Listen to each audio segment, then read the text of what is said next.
Well. We're back at it another week. Let me pull up the Twitch chat, stream, everything, so I can see what y'all saying. But we're gonna take it easy this week. We're gonna chill a little bit. We're gonna think through some level design, finally. We've been working real hard on code and systems and frameworks and all those building blocks for so long. Happy to say it all works. I'll show it to you in a second, but we can finally get started for the fun world building part of the game. It's gonna be fun. It's gonna be chill. I don't really know. Like, we're gonna start the level from scratch, the world from scratch. So don't know how far we'll get, but let me jump over. And I think a good place to start is probably just showing off what we have so far.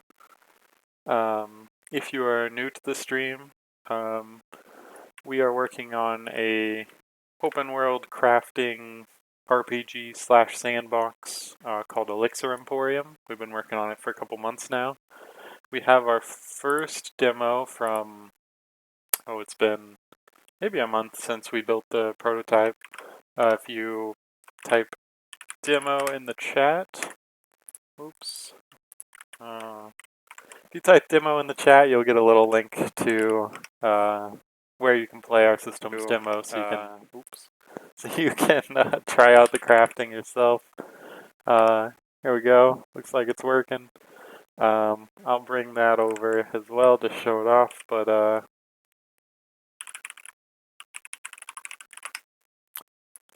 yeah, we're a game studio working on applying the cool new AI stuff to games and seeing what new features or new functionality we can enable in games that weren't possible before all this AI stuff. So this was a little prototype we built about a month ago. We had a big ol' feedback weekend. We got, I think it was like 7,000 people playing. It was pretty cool. Basically, you play as an alchemist and you can combine any two items. So that's pretty standard. Like, we have a lot of items and recipes you start with.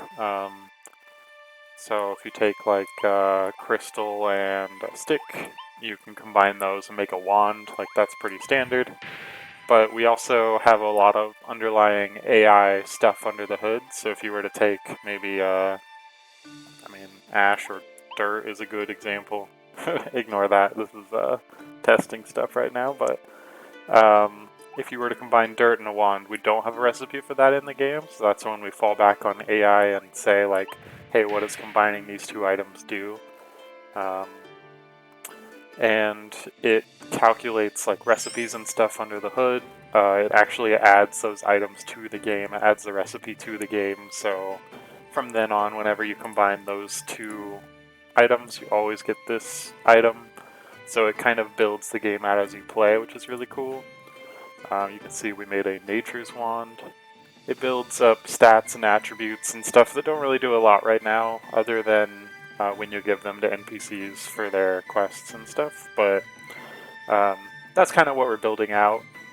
We have this really intricate crafting system that is literally infinite, and we've got randomized NPCs that each have personalities and preferences and problems, and they're all in certain like randomized locations, so their quest gets generated based on all that details, which is all AI. You as the player can craft items that you want to, that you think will help this person's problem. So this guy having some troubles with the heat because he escapes in sneaky waterways, but the heat is drying up all the water. So probably he's asking for like a way to cool his path, but maybe like an invisibility cloak or something is probably a little bit better. Maybe we can make him something real fast. Get him some silk armor, maybe we go forage like, I don't know, time, sunlight. This foraging is, as you can tell, very basic. This is kind of a stand-in of actually going into a world and collecting stuff. We've got shops as well. Maybe we take some ash. and maybe both. So if we mix ash and bone, probably get something like fantastical maybe. Cursed ash bone, we mix that with the silk armor. We want to get something that like makes him a little invisible, shadow silk armor. So maybe we give that to him. That's when we, again, fall back on the AI to say, like, here's the situation, here's the NPC, here's their problem, their personalities, everything, and here's their problem. Here's the item and all its attributes and everything that the player crafted. Does this item solve this problem? And in this case, it did. So we progress through this character's storyline a little bit better. His next quest will be based on the fact that he now has this item and probably going to find problems in how this item works or something, but you can see he's very happy. Excuse me. He's very happy. He gave us some gold to thank us. He also tipped us with some random items that he had on hand. So apparently a flying fireball. I've never seen that before. But that's kind of the core game loop. You can dismiss him. You build up hearts, relationships with him. You can come back. Now he has a new quest. So our item that we gave him was a little too strong, so his shadow is massive and unruly. We still got some tweaking to do on the follow-up quests and stuff, but that's kind of the gist. It also includes a little bit of like travel, so all these places are randomly generated with each of their own NPCs and stuff, so we'll probably have a few towns in this world that we're about to build, but that's kind of the gist of it all. I'm going to leave it maybe on in the background for a little bit of lo-fi. Free lo-fi there. But let me show off what we got. The last maybe week or two, we've been really focused on this kind of library of props to build the world with. So these are all set up to be interactable. Well, most of these are set up to be interactable. I just added a few right before the stream, so we have a few more building blocks. But we've got our player. You run around, obviously. You got some controls for like jumping and stuff. We've got systems for interacting with objects, interacting with NPCs, so we go over and talk to Farron Forgehand the blacksmith. It's the same sort of system here of he introduces himself, he also mentions his problem. We've got a little bit more like quality of life stuff where we generate some like potential responses for the player, so you can go ahead and just click on one. So you can probably read all this, but maybe we suggest consulting a mage together. You click on that and it'll generate a response for you, from you, basically, and then it continues on the conversation. So this is good for like if you craft some items and you don't know if they'll help or not. You can just say like, would an acorn help? Also type your own messages and he can respond. So that's kind of the cool AI stuff with NPCs. We have the other co-founder of our game studio working on a lot more like really cool AI brain stuff for them. So we're going to give them a lot of agency in moving around the world, interacting with objects, interacting with each other, interacting with some creatures. So these are all tools that the NPC can use, and so he's working on some AI stuff that allows them to decide what tools to use. So if you were to say like, hey man, I saw this really cool dragon outside of town. If I couldn't slay it, but if somebody else could slay it, it'd probably solve your problem, and convince them to like go out and slay this dragon. He would have the tools as an NPC to like go find dragon, go attack dragon, and so on. Like a lot more feedback and flexibility in the world of an open world type thing, where normally you don't really have a lot of that control over the NPCs, or you have too much control, like you just click on them and tell them to do it, versus having to convince another person to do it on your behalf. So there's some cool stuff there. We're going to also add, we had the shop in the demo, but each NPC is going to have their own bag of items. So there'll be a little bit of like value bias there, like blacksmiths are going to have tools and gemstones and ores and stuff to sell. They might be a little bit more expensive, but you can also sell your ores and stuff to them for more, versus if you go over to like a priest, he might not pay you as much for some iron ore or something, but he'll have his own items, like who knows what he has. But you can buy different stuff from different people, and then when you get different towns, you can kind of see how you might have somebody in this town who sells something that somebody in this other town might want. So you get kind of this trader, like merchant play style that you could get into. You can also, all these items have gold. So if you wanted, you could find some recipes where like each of these costs 1 gold to purchase from an NPC, as you saw in the tooltip. But maybe, yeah, this item, when you combine them, is 3 gold. So if you want to go out and find or craft a bunch of spades and a bunch of acorns, you can kind of build your own like money-making schemes almost in this game, which I think is kind of cool. I really like that in some of the games that this is inspired from, which is, we've got notes of like, I mean, RuneScape is where the money-making and like foraging systems are coming from. We've got a little bit of Diablo coming in like the attributes and the items and like how you interact with some of the pieces of the world. You know, those are the 2 big ones right now, but we've got a bunch of smaller pieces that you'll probably see along the way. But yeah, that's kind of the NPCs. We also have all these objects are forageable, so you can interact with them by, I mean, if you don't have an item in your hotbar, you punch it with your fists, and it'll generate what item you get from there. So we don't have a recipe for what happens when you punch an arboreal tentacle with your fists. We ask the AI every time you start a new game. So this game you're getting tentacle vines, but another game you might get something else. We've got a little bit of like a little mini game you can just harvest on your own. You can get items that make harvesting faster, but there's also a little bit of like a little target here. If you hit spacebar at the right time, it jumps forward a ton.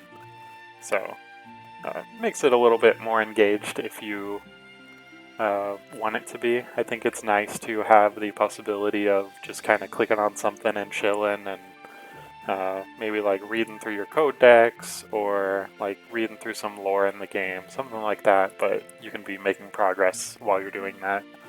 But the other cool thing about interacting with stuff is you have all these tools. So if I take a axe and maybe let's see what else we got, like a bucket and maybe a saw. So now we have an axe selected, not our hands. We also don't have a recipe for what happens when you use an axe on the arboreal tentacle, but now it's crafting one for us. And we get eldritch wood whenever we swing an axe at it. And we don't have an animation for wood cutting right yet, but we're going to add one real quick. But also maybe like use a bucket on the arboreal tentacle. So you're going to get squirming tentacles. And all these items are generated on the fly, so they even have like flavor text of like a twitching tentacle from an arboreal creature still moving, suggesting a powerful life force, and then you can use that on maybe like a scythe to make a cooler scythe, and then that cooler scythe is also a tool, so this eldritch scythe you drag on, and you can now use that on the arboreal tentacle, and you see what you get from there. So now we get Eldritch Essence. So it literally is an infinite crafting system, and so we are now switching over from building the system into like building ways to use all these items and consume all these items. And so just trying to make it fun in this world, because we have this base for progression and like exploring the world and really making it your own. And we just want to make that also rewarding instead of just strictly sandbox. So we are switching over to open world. We're going to add some like interweaved plots between some of these NPCs. We're going to add a lot more kind of struggle to survive almost. I think there's some of the inspiration from like Stardew Valley or Harvest Moon, like those sort of cozy collection games, where they have almost like a day-night cycle. I mean, they do literally have a day-night cycle, but their core loop is to get you to go out into the world and collect stuff, but there's systems in the game that force you back to town. So in Stardew Valley, that's like nighttime, obviously, but also if you run out of energy or you've collected enough stuff and now you need to go use those stuff back at your farm. Here, as it is right now, you can obviously just go out forever, and the only kind of drawback to town is you've collected enough stuff and you want to start crafting stuff. So we're still kind of thinking through some of those other systems of like, how do you persuade the character to go either out into town and interact with this object, or go to this new location and experience all these new things or collect these new items. There's a lot of kind of invisible string pulling that you can do to guide the player, even in a sandbox game, but I think it gets really, really cool when you have more of those RPG elements where you're guiding them into specific locations, interacting with specific things in a certain order even, but still leaving it pretty open-ended. So, I mean, that was all very hand-wavy and high level, but that's just to say, all these objects you can interact with. The tentacles one, but we got bushes, we got tons of different trees, we've got water, we've got stones, gemstones, animals, which we don't really have implemented in much, but if you take a saw to a stone giant, you get giant stone blocks. Who knew? If you take an eldritch scythe to a stone giant, you get... We still gotta add in animations and stuff, but that's where you get a giant's heartstone, which is probably cool. Yeah, pulsing stone that grants vitality to a golem. It's pretty cool. And lastly, the other kind of component that we have that'll kind of guide some of our level design is workstations. So these are a little bit special in you can interact with them and they open up a UI panel that lets you manipulate your items a little bit more. The first one is our anvil. So in our playtest demos, the first thing that everyone said was, oops, I made an item I don't want. How do I break it down into the pieces that I combined it into to like try again? So that's where the anvil comes in. You take this eldritch scythe, you break it, you get back your scythe and your squirming tentacle. But you can also use it to go further if there's no recipe for something. Say we want to break down eldritch wood. Like, we haven't crafted that, there's no recipe for that yet. It'll generate a recipe for us, so probably go these first two slots. So we got ancient wood and void essence. So there's one direction you can go of like collecting items through the world, but now there's a almost like an opposite direction of you can now just break down items. We had two of those, I guess, so. And you can go the opposite direction, breaking down items into smaller and smaller pieces. So we take this void essence, we break that down, we get two more items that are smaller. And I'm just now realizing I haven't really balanced like the value of these, so it's probably infinite money right now, but we'll balance all that later. We just want to make it fun for now. But void essence breaks down into a dark crystal and a shadow herb. So you take the dark crystal, you break that down. So now you have just tons and tons of items that you can use if you take a dark crystal and combine that with like a sickle, and you wanted to make more of whatever this makes, a shadow harvest sickle, you'll be able to go buy a sickle from a guy or make a sickle or whatever you want to do, but you can get that dark crystal, I think it was, from collecting squirming tentacles or whatever the recipe line was that we just made. We're still implementing the codex, which will have all those recipes in so you don't need to memorize them all. You can just kind of scroll through and it'll let you just drag it directly out and do the crafting for you, so you don't have to just like a nice little quality of life. We'll have some filters and stuff, but that I think will make it feel a lot less overwhelming to have sort of an infinite system. It'll be just everything you've discovered, which I think is cool. And we're also going to add more workstations. I don't know quite what yet. We also have the statue right now, which is a little bit more open-ended, so you can take, say, your axe and say, please bless this with the power to cut down a tree the size of a planet. And we'll have a little bit of like a kind of a religious system or something in the game. I haven't really figured that out yet, but if you are in this deity's favor, they will grant your prayer here and modify the item for you. So we got Lillian's World Axe Tree. It can fell mythical trees and carve destinies, so it'd probably be really good on that big old tree over there, the Tree of Creation. But if you were to take maybe like a scythe and say, please bless this with the power to kill gods like you, to kind of simulate not being in its deity's favor, they aren't going to grant what you want. They might do the opposite. So you get Scythe of the Arrogant. A tool once meant for humble harvest now pulsates with a dangerous aura. You get, oh, okay, they actually granted it, I guess. It's worth 1,000 gold, so there's some fun balance stuff to be done, but that's kind of like a really cool item that, you know, you might want. Yeah, so it's just different ways to manipulate items, basically. You've got item plus text here. You've got taking an item and breaking it into 2 items. You've got the opposite of taking 2 items and turning them into 1 item.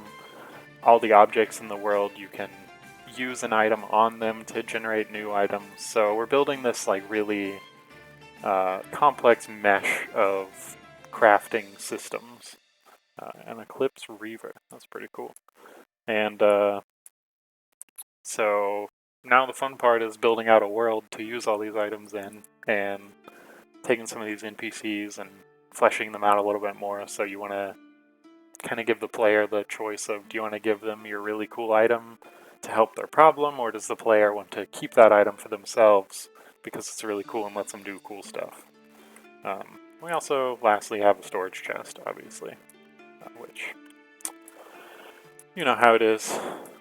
But I think that's a pretty good overview of all the stuff that we have so far. There's a lot more stuff to add in, but we've got kind of the building pieces of being able to flesh out a world. Obviously we have trees, we've got bushes, we've got stones. That's really all you need. So I think what we want to do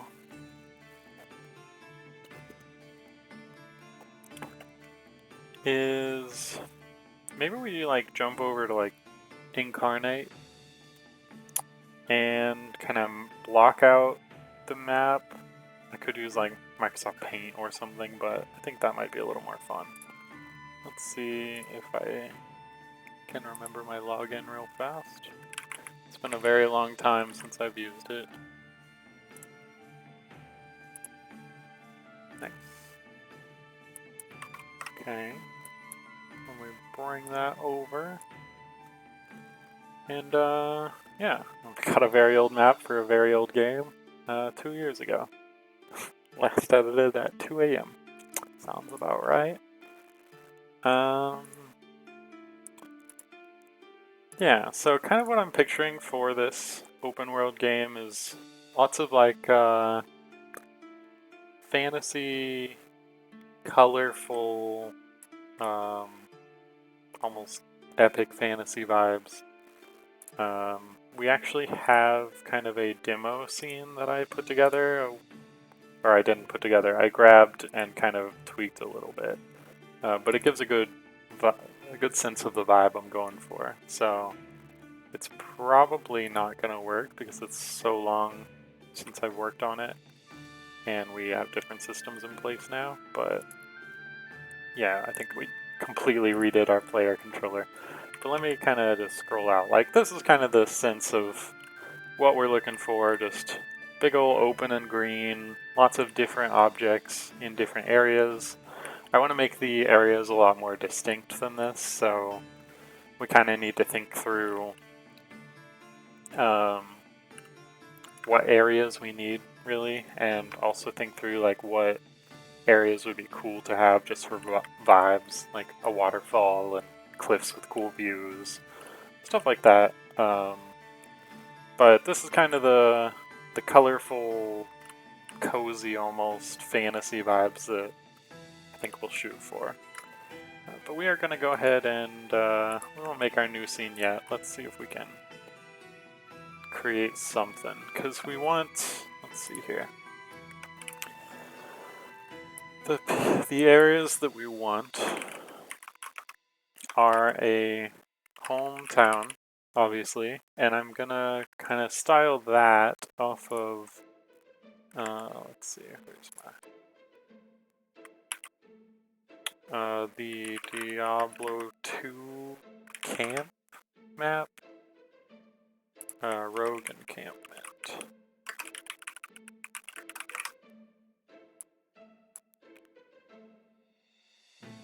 So here's a good map of it. It's a pretty small little, like, more of a settlement than a town. So I think we can fit maybe 3 or 4 NPCs, maybe a few more in here actually. 1, 2, 3, 4, 5, and then maybe like +2 or something. And I want the starting area to be pretty small in terms of progression. We'll probably have the player start here and not be let outside of town until they've completed a few like introductory tasks and probably met all the NPCs, all the townspeople.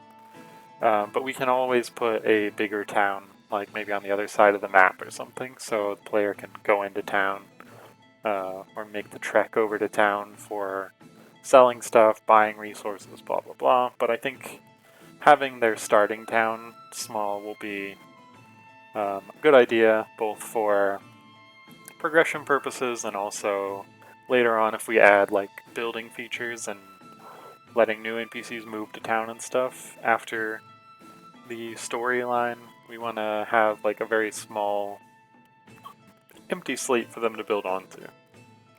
So this is kind of what we'll aim for this starting town, and I think we'll put it like, we either want to put it straight in the middle of the map or on opposite sides of the big town. I'm gonna scale this down a little bit. I think maybe let's put it in the middle of the map. So if we make that a town, it's been a long time since I've used Incarnate, so let me get my bearings here.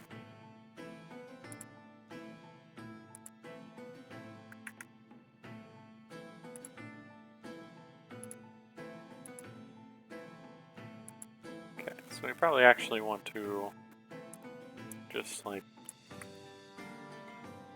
draw the land first. Okay,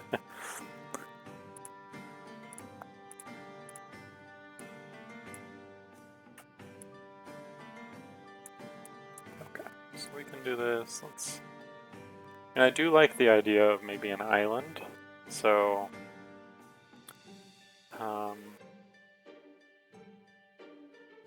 I mean, there's natural boundaries, there's the implied, like, more of the world. Later, there's obviously resources in every direction for interacting with water stuff, which we'll get into in a second, but let's fix this texture that I goofed up.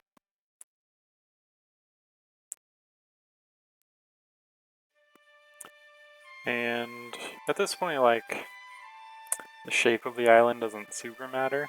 We'll carve stuff in later, but when you're kind of down in it, you're not really going to see this boring shape because you're going to have more of a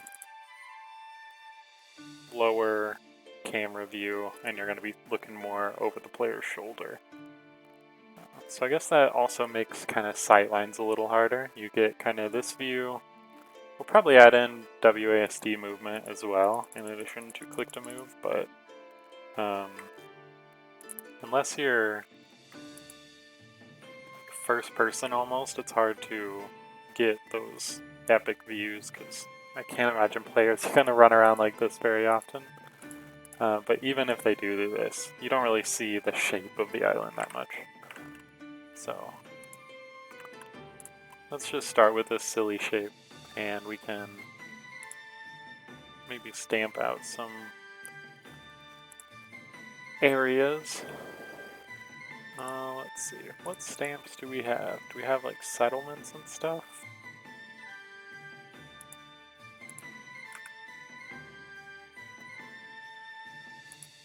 It's hard to tell what is premium and what's not.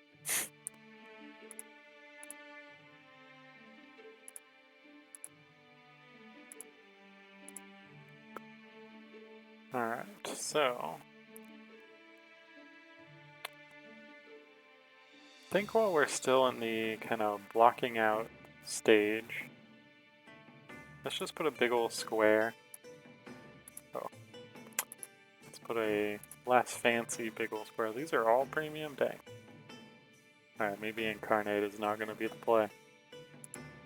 Right.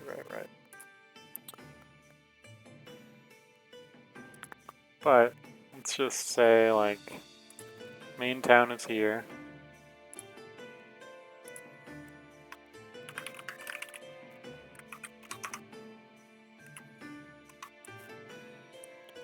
And the areas that we want to fill in are,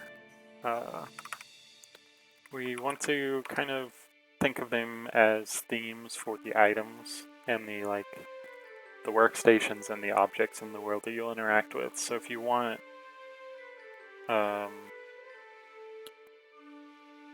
water-themed items, you want to go to the coast, or like a waterfall or a river or a lake or something. And if you think back further, the reason you might want water-themed items is if you're talking to an NPC and they're like, hey, it's really hot here, my forge is overheating, I really need something to keep it cooled. Something like that. That's kind of the beginning of where the player starts thinking, okay, what sort of items might solve this quest? And then we want to give them probably 4-ish defined areas that they can kind of choose between, instead of having it be super open-ended. If they get a quest of, hey, my house is overheating, I gotta keep it cool so the food doesn't rot for the town. And their options are like, do I go to a volcano? Do I go to a lake? Do I go to a forest? Do I go to a cave? They're probably going to go to the lake because it's got water, it's probably cooler, like, it's a guided direction instead of them getting that quest and just saying, alright, go into the world. There might be random items every once in a while. So, I think the areas we'll get are, obviously we have the coast around the whole island. Let's kind of put them into kind of our element categories. So we've got earth, so maybe a forest and a cave for mining and gemstones and ores and stuff. Fire, we could have a bit of a desert. And air, maybe like mountain cliffs. So this gives us a little bit of starting point, at least. I think we can naturally have maybe a river running off of the mountain cliffs, because it'd be really cool to have a bit of a waterfall too. So let's do a river. And if we get 2 areas for each of these, that's probably also good. Give the player just, instead of making the choice for them to say, I want water, I'll go to the coast. It gives them a little bit of a choice of, do I want to go to the coast or the river? And then it's an easier choice than just go out in the world and collect stuff. Let's see. Other places we could get fire? Volcano, maybe? That could be our mountain. Can you have rivers coming from a volcano? Probably not, but I guess we can do anything we want.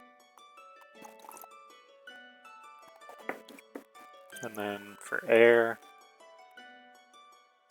yeah, it's a little bit more abstract, I guess. But let's think through, we also want a, like, trade town. We could also do some smaller towns, like a little farming town, or a little fishing town. If we look at our NPCs that we have, they're not the full collection that we're going to have, but they might give us some hints as to where they might be grouped up, because we're not going to use all these in the starter town, obviously. But we've got a couple blacksmiths, we've got a void caller, which is more like a necromancer. They're also kind of an alchemist in the story that we put together.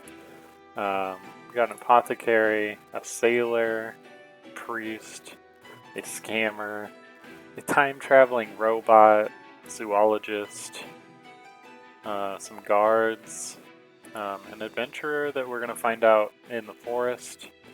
We've got some goblins. We probably do want a goblin camp. This guy is currently animating dead, but he's also a like knight horseman. I think that animator rig might be a little bit broken. But I think a goblin camp would be cool. If we did like a little fishing town, we could have our sailor. Maybe this is where we put the scammer, like he's been working on the ship. Now he's in town scamming people before he leaves on the ship. We got our sailor, we can put some fishermen in. So that's probably a cool idea of, let's do a fishing town. We don't necessarily need to do a farming town per se. I think we can just have farming areas in each town.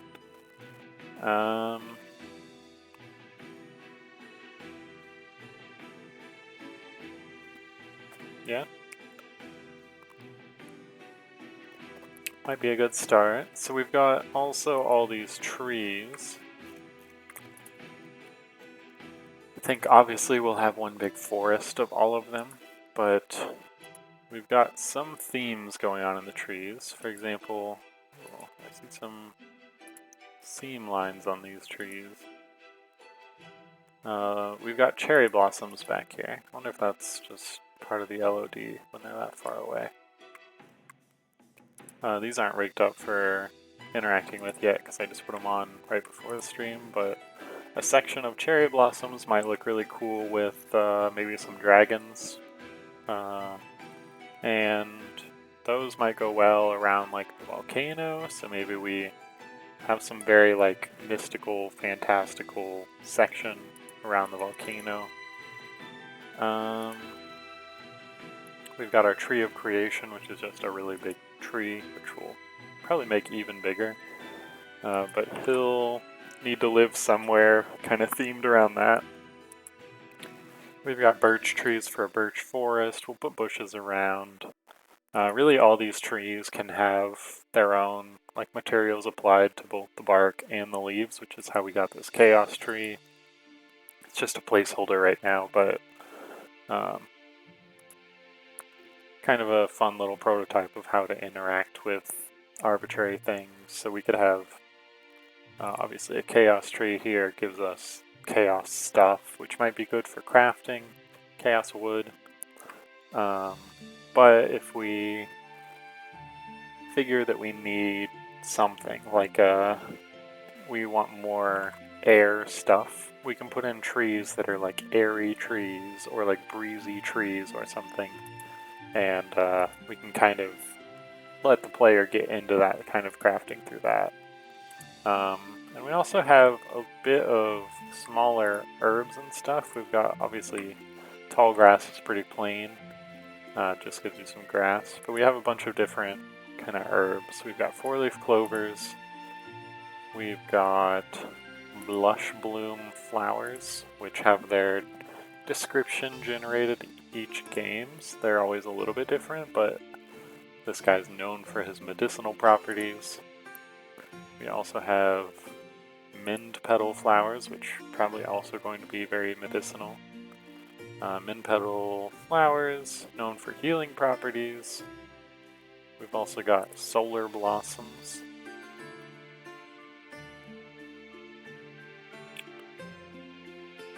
They thrum with a warm, gentle light. And we got a couple more. Lavendream flower, known for its dream-inducing scent. And we've got zephyr leaf. Oh, guess we have one more after that too. Zephyr leaf floats gently in the air even when dropped, used in crafting potions and enchantments. So you can kind of see how there's a little bit of openness to getting to these certain kind of guiding elements through the stuff in the world. So if we take some zephyr leaf and craft up an axe with it, we'll probably get some sort of like really light axe or airy axe. We got a zephyr axe, so feels lighter, cuts with the grace of the wind.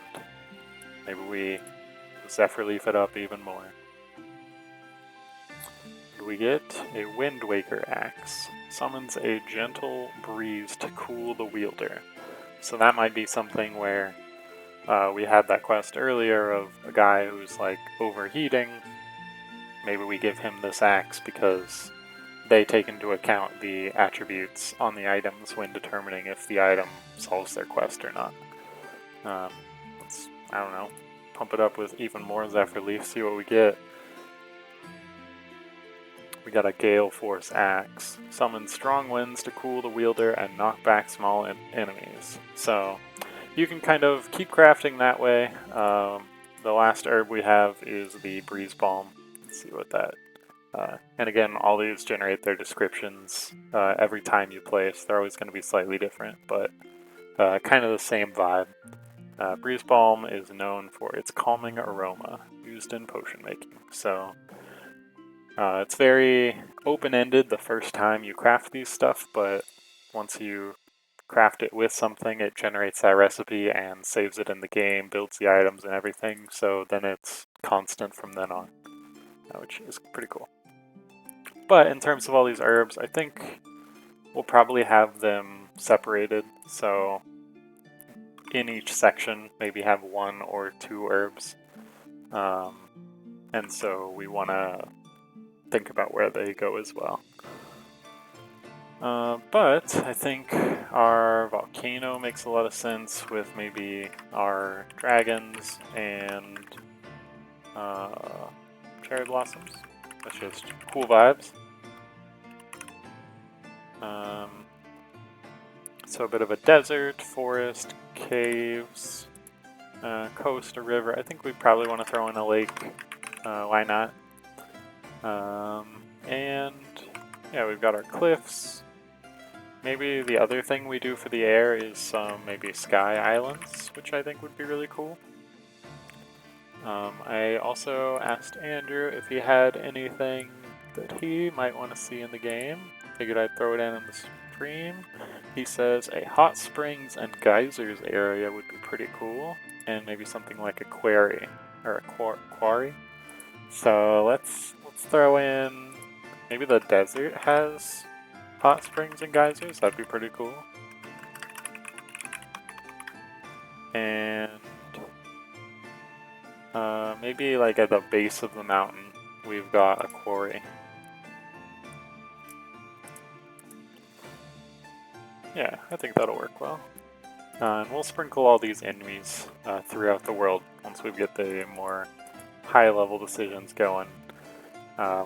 Again, for anyone watching, this is probably going to be a very little code stream. Normally I stream every Tuesday and write code straight for 5 hours or so. And this week we finally get to just kind of play around with ideas and build out this world. So hope that's fun to you. I'm excited to do it, so we're going to keep going. Let's see here. Alright, incarnate. we now have a little bit more of an idea of the different areas that we want to include. So let me organize this a little bit better. Let's say if we want a volcano, we also want to think about sightlines, which are a little hard to do from the third-person perspective, but I think we can make it work. If we do, I wonder if there's a stamp for a volcano. Let's just take a quick look. But I think we can maybe take kind of a Breath of the Wild approach, where you put a direct sightline from your starting point to an ending point, but along the way you add blockers and things that kind of reroute the player to other points. That's kind of their main design way that they built that world of, you want to give the player a guiding light to go towards, but make it interesting on the way there, and very windy, because it kind of builds a story over time of, I was trying to make it to the volcano, but I got lost in the forest, and then jumped by some bandits, and then there was a monster in the lake, and so on. But I was looking for a stamp for a volcano, maybe? Don't know if I can access any of the other packs. I feel like... oh, I can't. Different styles. Volcano would probably be more in the world, so we might have to do more of a placeholder situation just for blocking stuff out, but is there a way that I can filter out things that I cannot use?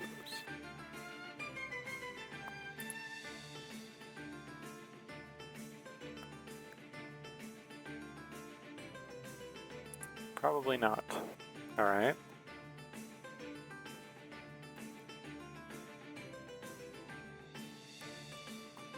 So is it just everything like below here, basically? Yeah, I guess so.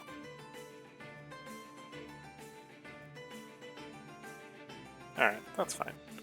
Yeah, I guess this wasn't the best tool. I know I used to use it and it was really cool, but I think there were a lot more free stamps. So we'll just kind of mock stuff out for now. We've got the volcano. Let's say...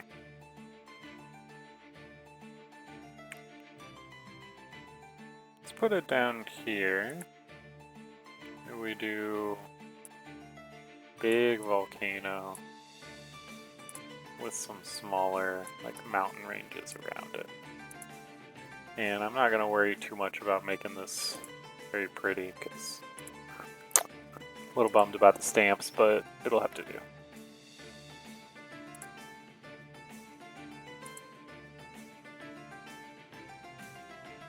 Alrighty, so maybe a bit more of a mountain range there. And then let's take this guy, move him up to the top, make him nice and big. We've got our volcano, which handles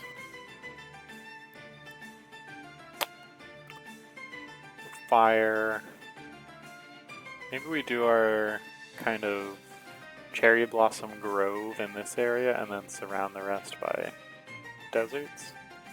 I'm pretty bad at proportions and scale, so I'm already seeing that this might be an issue. But let's do a little bit, see how far we get. So if we were to make this more of a desert with kind of a grove area there, maybe the desert wraps around like this.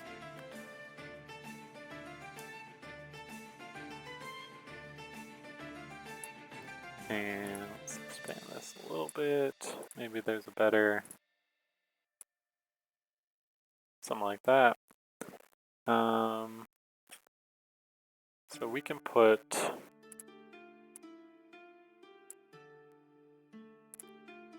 some geysers around maybe this whole area here. And then we have hot springs nearer to the kind of grove, which is implied to be some of the like source of why there's water and growth there in the middle of the summer, or in the middle of the desert. Let's say we've got our dragon grove.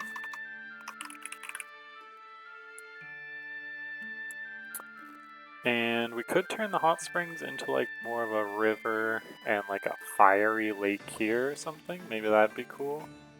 And then we can get maybe a different type of river going. I'll have to look at the stamps we've got there. I'll kind of bring this in a little bit more. I want it to be more of just a like boundary around the volcano versus the whole thing taking up a lot of the map and being open. So let's look at these stamps again. Anything for rivers? Not really.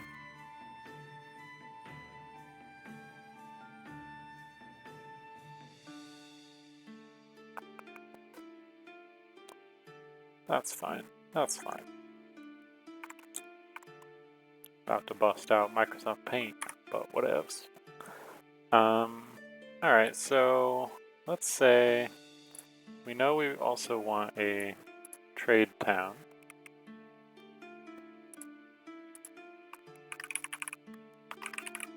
Which might make sense to be also the fishing town. Because if we are on an island, that's really how they're going to be doing trading. Either through the water, or if we want to like have more of a gateway, maybe if we did something like, how do I paint? Right, like this. So if we did something more like this, where it's more of a peninsula that we're on, we could then take the trade town and put more of a gateway here, and then we could take maybe our second mountain range, which isn't volcanoes, do something more like this, where you have to go through this town to get to the rest of the continent.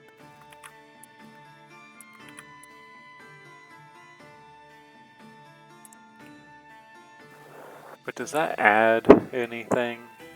Because we could just have a fishing town, like here-ish. And if there's no point in having the second town, other than just more NPCs, do we want to do it?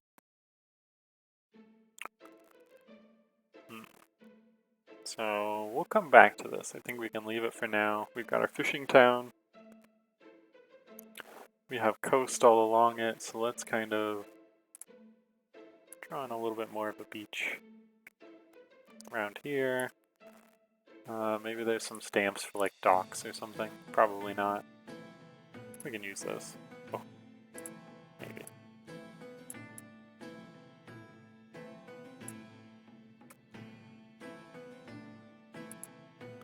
Something like...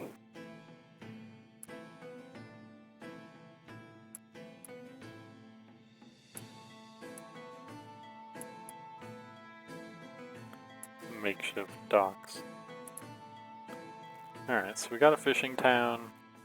That's probably where we would want to put a boat. Because thinking long term, we probably want to open up a way for the player to travel to new areas. And a boat seems an obvious way of just saying, okay, you teleported to a new whole world map. Nothing here can really stand in as a boat. Oh, there's a boat. Alright.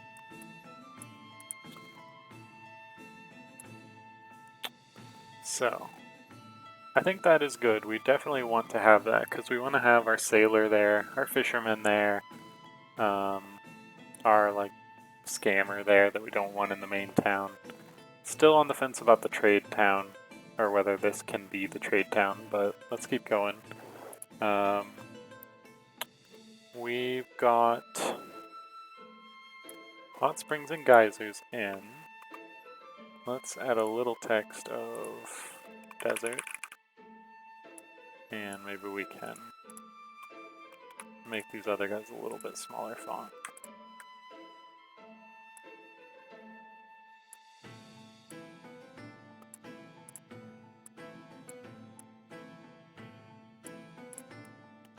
Alrighty, and we can name everything later too, but we still want... Oh, I bet actually there's a texture for water. Yeah, a couple of them. Let's do this. So if we did a lake here, right up to the river, does that make sense? Even do it.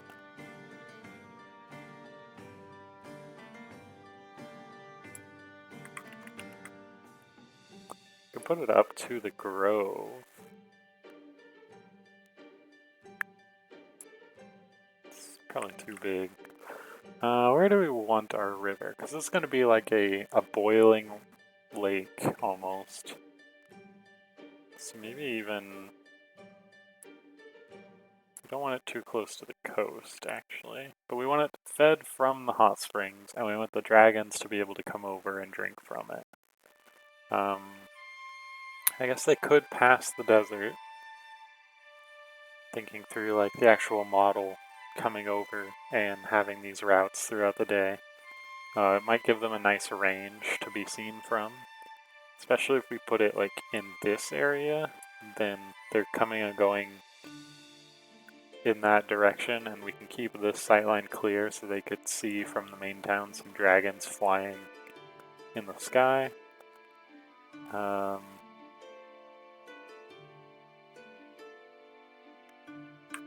I think that's a little bit too far away. I think we want it more like this. And then we can have some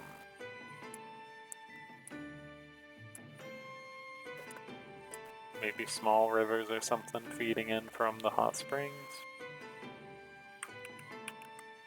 Or maybe we just move the hot springs a little closer.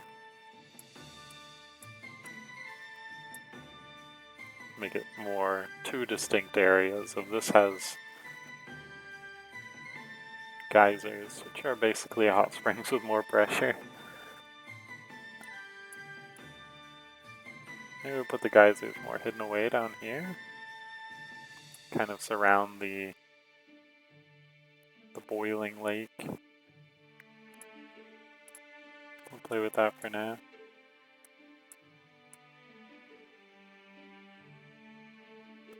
So let's kind of give it a little outline and then maybe less of a perfect circle.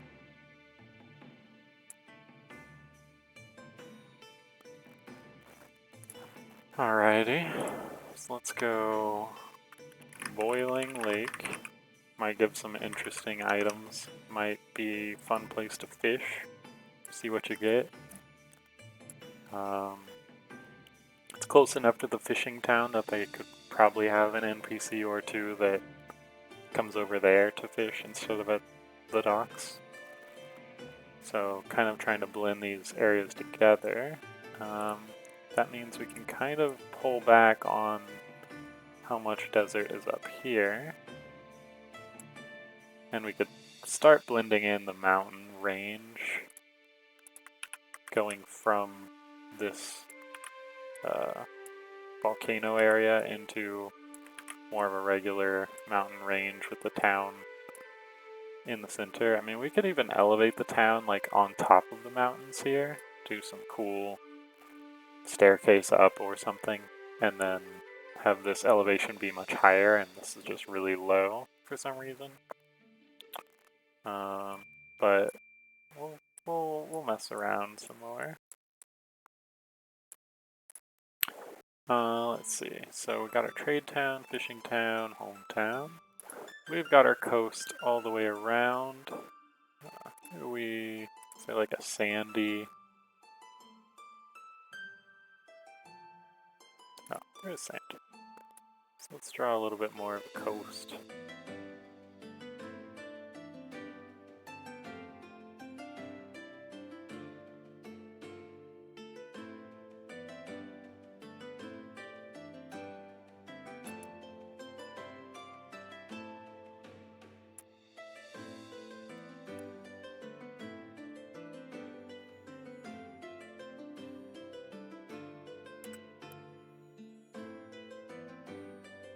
Probably don't want actual coast like all the way around, but we can move stuff around.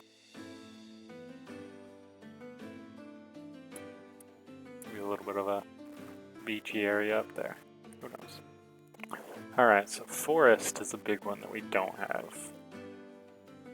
And I think it would make a lot of sense to put on the other side of the trade town. If we have multiple towns on this peninsula, people up here wouldn't want to go to each of those towns individually if there's a big forest in the way. So it might make sense to have more of a smaller route from these towns through the forest to this hub town. So let's see, let's hope that there's some sort of... Yeah, we can use these. So if we did... Those are huge.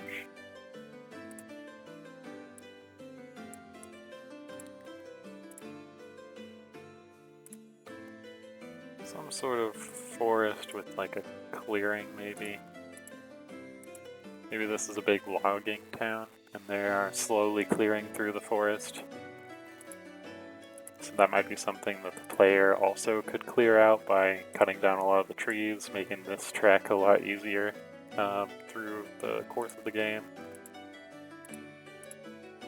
But yeah, a bit of a forest here is good. You can even have it stretch out a little bit more in that direction. Let's say, let's just call this a forest for now. And there's a lot of stuff we want to put in this forest. We have so many different trees. Take a quick look at what all we got, see if they kind of all fit in one area or if we need a couple forests.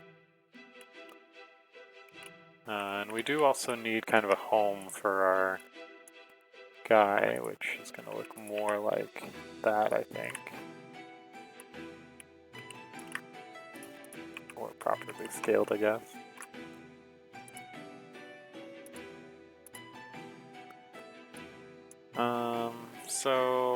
And a lot of these will be kind of interspersed throughout the town, or the land.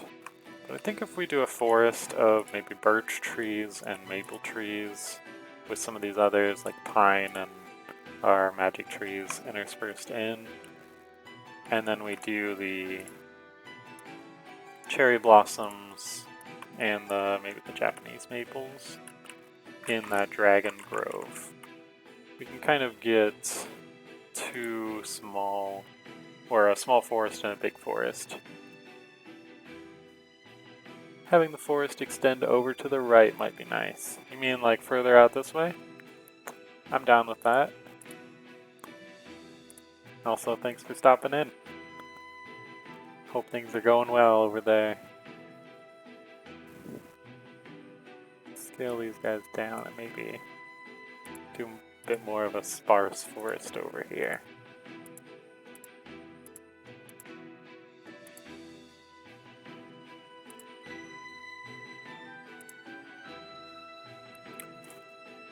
And let's put a couple... Why is it rotated like that? A couple palm trees as well.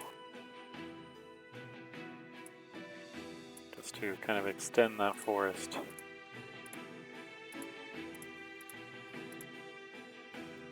And have a small area of maybe beach stuff. Maybe you get crabs over here. I think we have a crab enemy that might make a lot of sense over there. bears in the forest. A lot of these guys are going to be really fun to place, I think. I can't wait to place these little mushroom guys throughout the forest. Yeah, it's a little... it's not as crabby as I remember him being.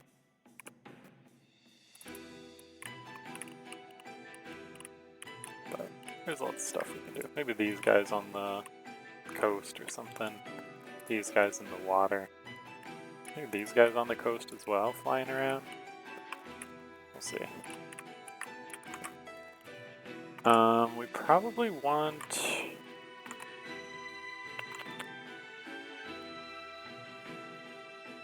some accessible cliffs that we can climb to the top of and kind of look out onto the world. And we probably don't want them at the volcano because that's going to be the coolest thing to look at, I think, from afar. So if you climb up here, the view is basically a big forest with a little bit of a cliff mountain range and whatever we put over here. If we climb up here, you get immediate forest, kind of open area fishing town, and the volcano, which is cool. But I think we might end up with a little bit of like really intense height changes in the terrain here, so you can get both the volcano and the forest in view. And like the dragons, the lake, a little bit of a fishing town, overlook your main town. Let's just kind of drop a little placeholder stuff in here. Maybe it even extends out into the water a little bit. It's more of a range coming from out here.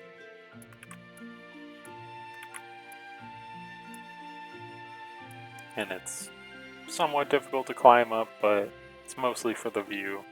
Maybe that's where we put some caves and stuff. Or maybe a little golem hideout or something in a cave. Something like that. So let's just say Cliff Mountain.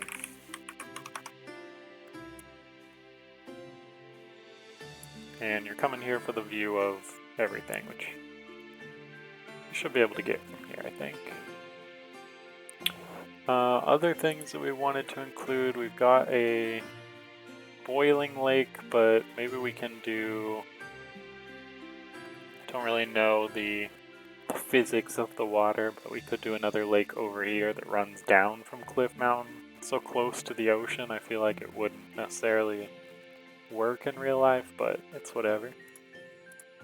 Let's do maybe a bigger lake over yonder.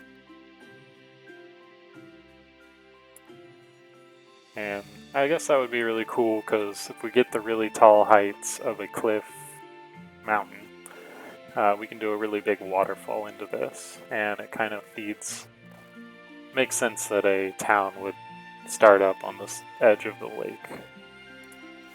So let's say, let's just call this lake for now. We'll give it all names later. We might even just give it generic names like this and let the engine give it proper names every time you play, and then generate stories based on those names, or vice versa. Let's also label our beach.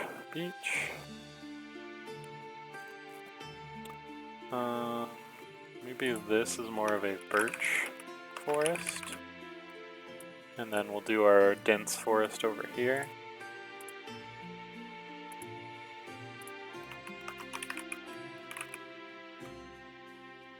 And I feel like we are missing some stuff still, but it's looking pretty comprehensive of what we wanted.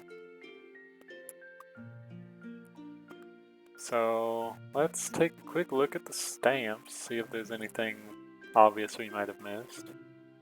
I mean, we could do some sort of like cursed area or something, which might be cool.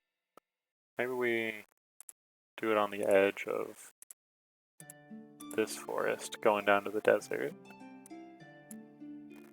We do need... our home for this big old tree. So if we make this more of a grove,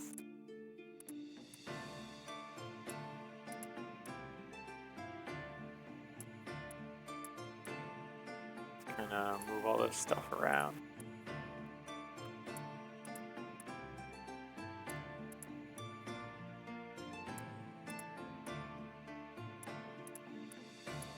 Maybe close it off a little bit.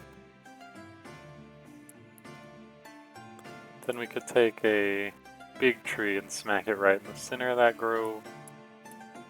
Maybe close it off a little more. But that would be a good sightline from the town too. You see the giant tree, that kind of symbolizes the forest, and you know that's the direction of the forest. If you're down here, you can kind of get back to the forest anytime you see it. Let's put a little tree in for that.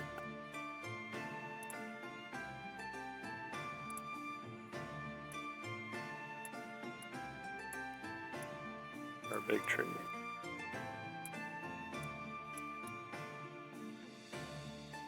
It's not a palm tree, but it's a good tree. Alright, so I think we can even, let's close it off just a little bit more too. And then we get kind of more of this path through that isn't necessarily through there.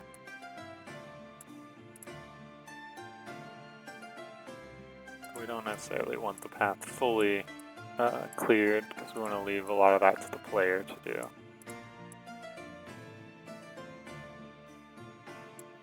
Something like that might be nice. Alright.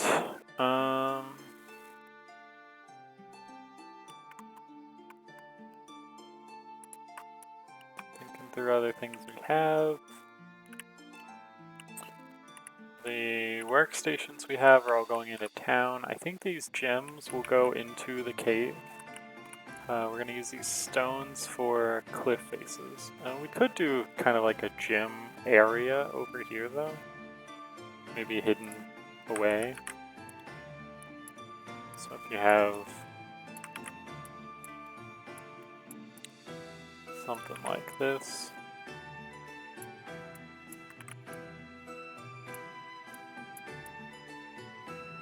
Could do like a little gym alcove in the mountain that maybe you only see once you've climbed the mountain and you see like a little layer below. That might be cool. Do we have anything that represents that? Any gemstones? We can use something like this. It's broken glass, but whatevs.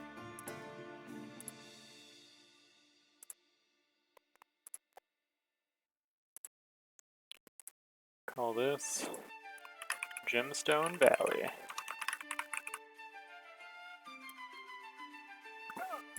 Excuse me. Alright, and we also wanted to label corrupted forest.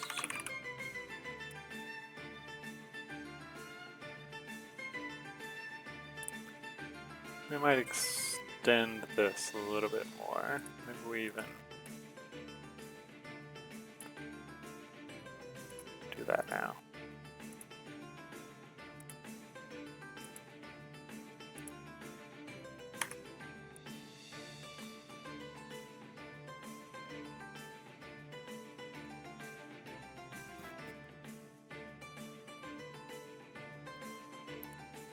And I mean, the mountain range coming out of the ocean doesn't make a lot of sense. Maybe we just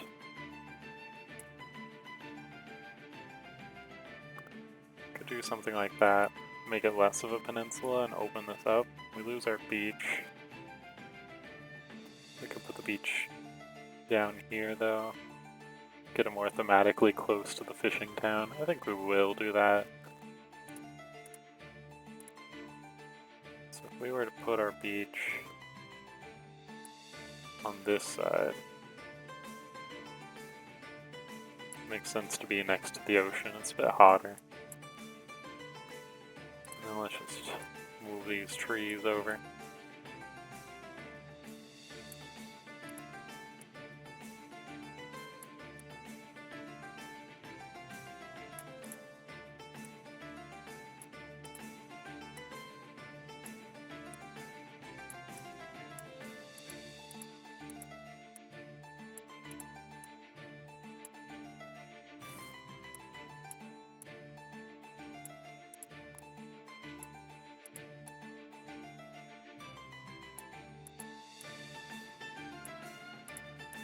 And it's more of a like resorty beach for this town as well.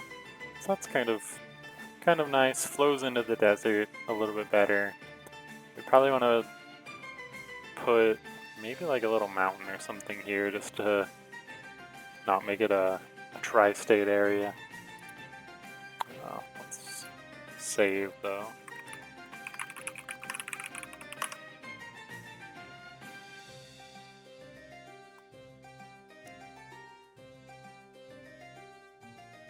Maybe just some small like hills or something, just to close off the sightlines really.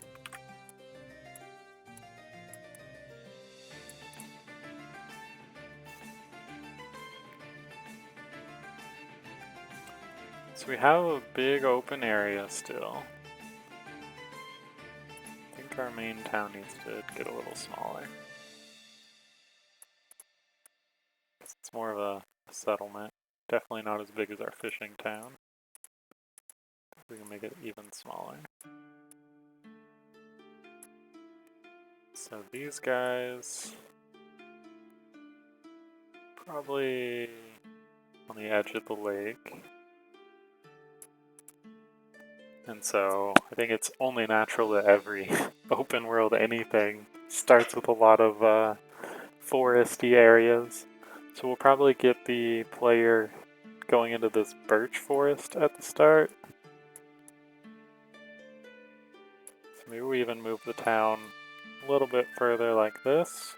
So they're still on the edge of the lake, they've got access to the birch forest.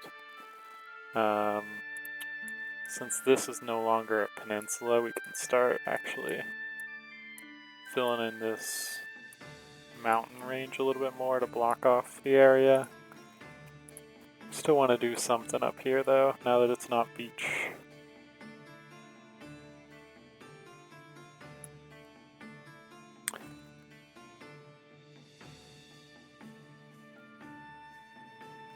We could have this like Grand Tree Grove more of its own area up here if we wanted to build out. Maybe have this forest expand a little bit more, have the birch forest a lot larger, and then put this guy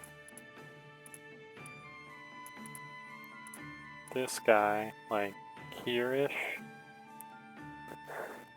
But I think if we're using this mountain as our sightline of like where does a player climb up for the coolest view, I think it makes sense to put this guy here and then maybe expand the forest a little bit further this way so it looks more centered in the forest. Give it a little bit more of a grand feel. So maybe we just expand this a little bit more and then we do our birch forest smaller. And I do feel like this can't all be birch forest, but we don't know what to put here yet.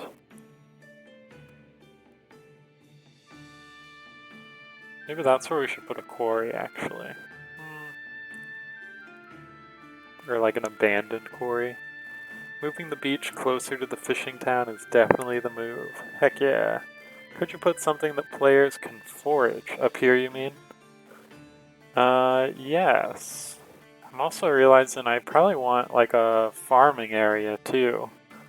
So maybe we have this birch forest, but yeah, we fill it up with like bushes and maybe mushrooms and herbs and stuff. make it more of a foraging area versus just like a sparse forest. And we can kind of pull it back a little bit so we can get more of a farming area next to town.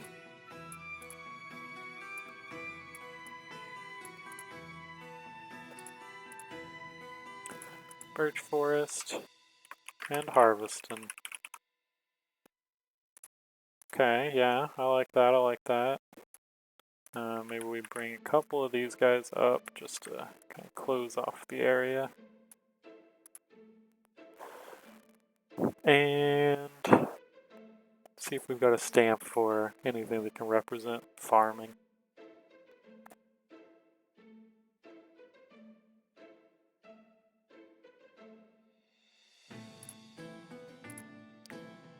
Just so we don't forget where it's at.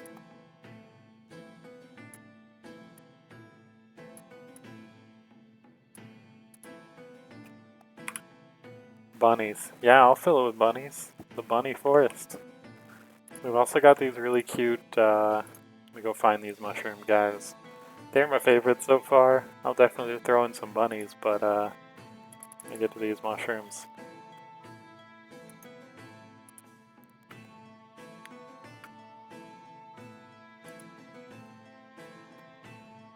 Look at these little fellas.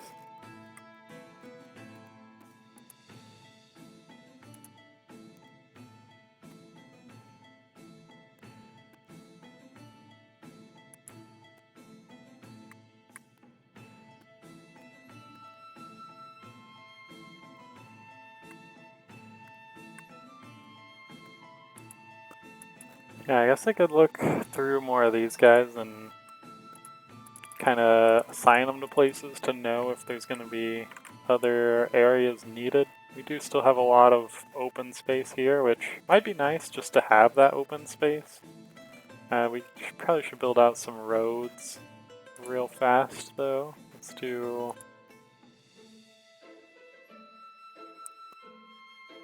maybe not stone. Maybe a dirt road is good.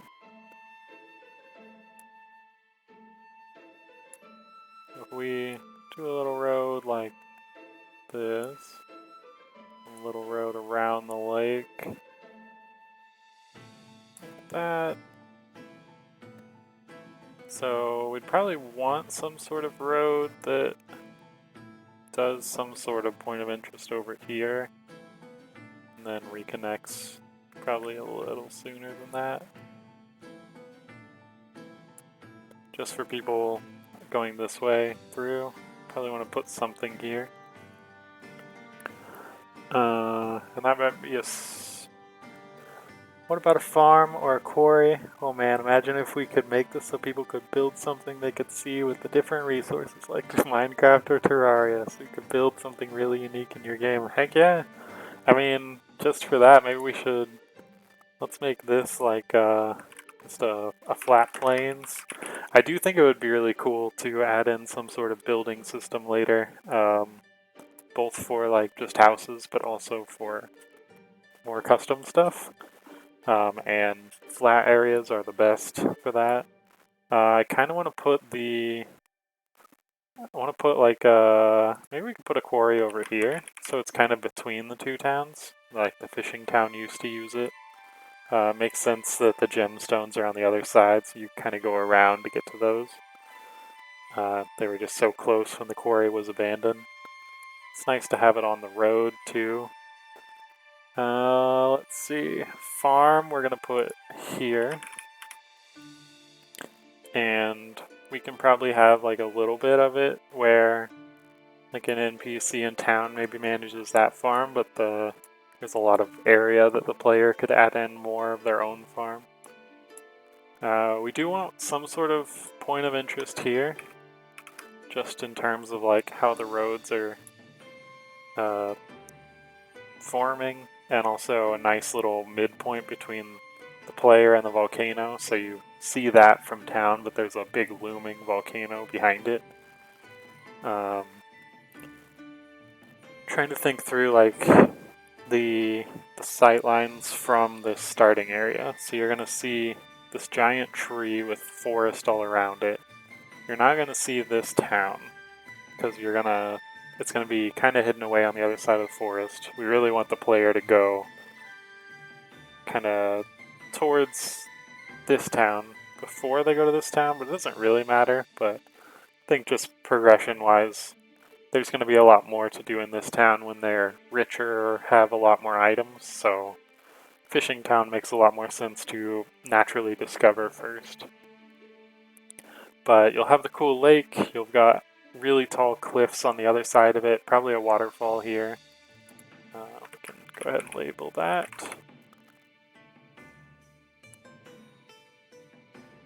Put a waterfall there so you can see kind of this sparse forest versus a dense forest, so you have a little bit of a choice of which one to go through when you want wood and stuff. You've got the desert kind of on the horizon next to the volcano, so you know the direction to go when you need hot items.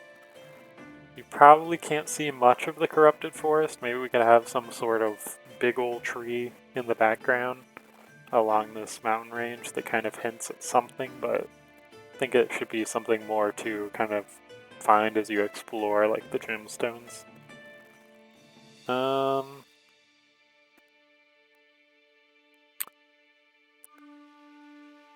Yeah. Anything else we want to see? I mean, we could put more plains here, or like a smaller forest here, even. Or, yeah, maybe just a different kind of forageables here. Let's kind of symbolize that with our summer trees, which we don't use, but fill up this area with some stuff. And so now we mostly just have this kind of area here to fill in. We got a little bit of space over here. But I think this might be good for just like blocking. I think I will take a quick bathroom break, and then maybe we can take this map and we can go create a scene in Unity and start carving out the terrain. But I will be right back. Thanks for tuning in, guys. I appreciate all these suggestions and feedback. I think that's going to be a really cool town and a really cool world. So, be right back when I find this window.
I'll remember to unmute myself before I talk, and I'm back. The guy back screen is really cool, thank you. I made it myself. The other thing that I realized that we might want, since we're looking for things like areas or biomes that are just kind of dripping with flavor, that the player is like, oh, I really want to make this vibe of thing, I should go to this biome. You might want to put some sort of maybe ruins or like graveyard or something over by the corrupted forest. So I want to see if there's a... Yeah, there's a ruins thing that is way too big. Actually, I like the circular one way more. So if we were to take...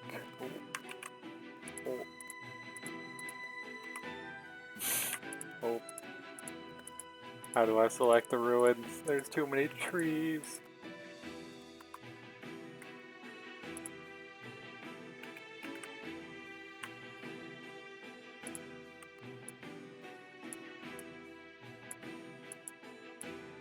Okay, we did it. So, if we were to take the circular ruins, make them smaller, maybe put them half in, half out of the desert, get kind of a vibe of like there used to be a town or something here, maybe the desert crept up on it, maybe something else happened to it, but there's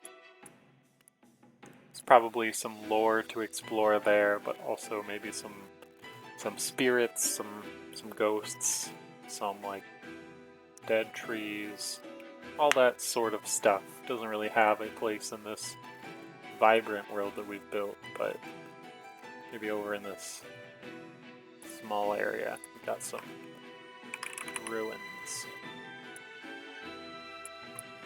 And let's call it Town Ruins.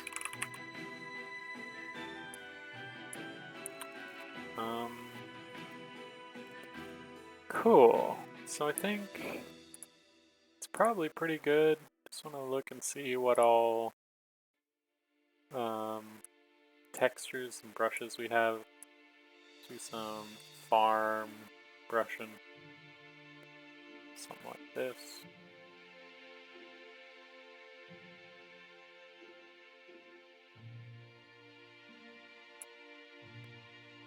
And maybe the fishing town also has a bit of a farming area over here that the player can use if they wish.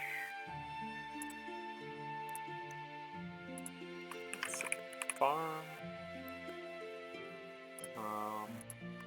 We don't need another shovel, but it's kind of a nice little decor. And let's look at what we have. What are the shadows? Oh, it's just pure black. Okay.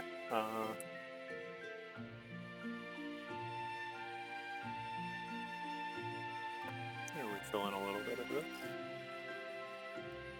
Give it more of that corrupted vibe.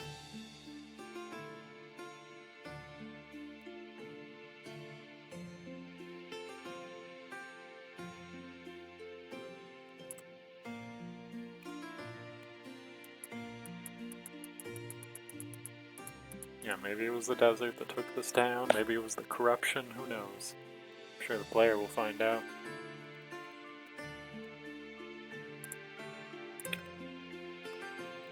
Let's see what else we got. Stamp-wise.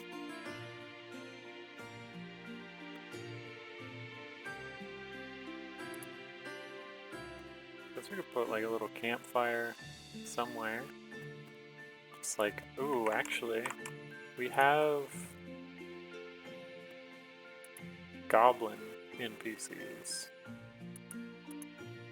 We should probably have like a goblin camp somewhere. Maybe it could even be like another small town. They are partying. But we got a couple of them. We got a couple variants and goblin-y stuff. Oh, I don't remember this guy. He's cute. Wake up, Cactus Man. You're coming straight to the desert, I'll tell you what. Alright, let's see. So, maybe we got a goblin village. Probably shouldn't put it along the road.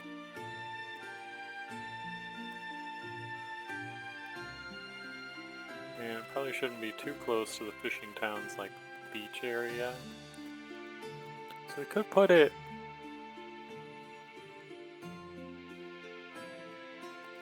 on the edge of the ruins, that they've kind of like taken over the area.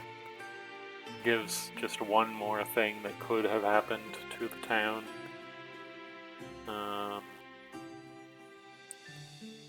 Gives some implications that they are potentially related to the corrupted forest. If we were to put this here, we can do a goblin settlement, and maybe the player can befriend them, trade with them, whatever. We'll see, we'll see.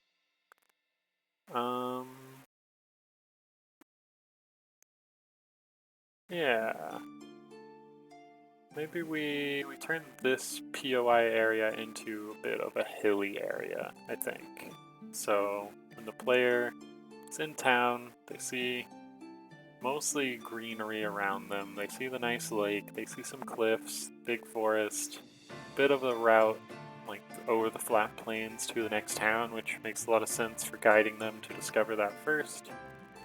But we just have some slight hills here for hiding away the desert, and when they crest over the hills, they see all this stuff. They see ruins, goblin settlement, they see corrupted forest, the dragon grove, this lake that's misting with heat. So let's just say hills here. We could make it like a giant hills, or put some sort of life here. Maybe it'll be very harvesty as well, but we'll see. I think this is a good start though. We can go ahead and start carving out the terrain in Unity. Let's go ahead and save it real fast. I just want to do one last pass over all the stamps and layers that we have, just to see if there's anything else we might want to add. I know we don't get a lot with Incarnate, but here's what we got.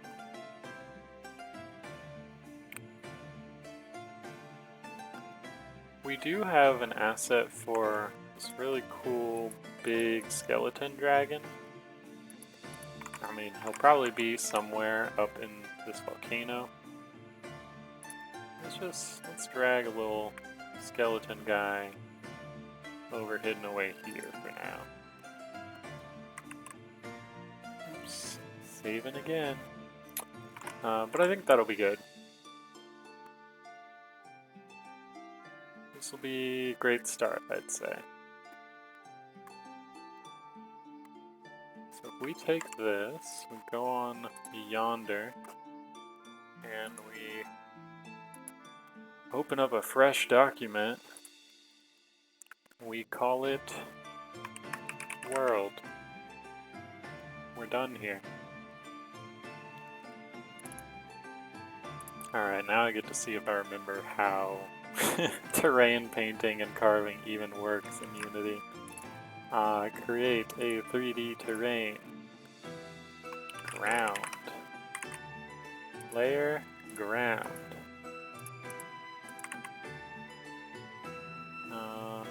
We don't need to create neighbor terrains yet, but I've never actually used this feature. That would probably be really nice. And you just... okay. So, as I said earlier, I'm very bad at scale. I'm gonna go ahead and throw in the player prefab, just so we can get kind of a scale of how big things are.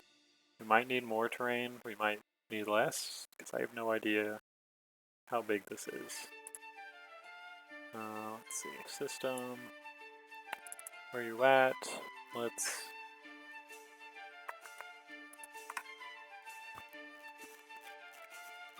get kind of a sense of scale here. Yeah, we probably don't need more terrains, actually. But we will put you right smack dab in the center. Yeah, let's reset our view. So we get a nice horizon line in every direction from our over-the-shoulder viewpoint. Alright, so let's go ahead and make sure that we decide on what direction is north, and we can start carving. Ground, we don't want paint, we want...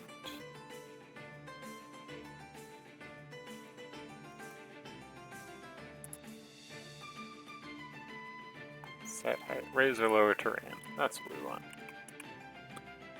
Alrighty, so it's at 0 now, Y level.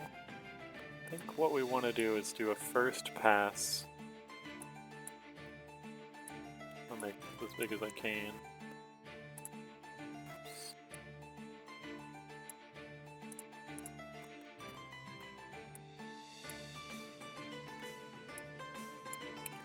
And just kind of rough up the terrain a bit. It's way too strong. The size is pretty good. Is there a strength option on the brush? Maybe not.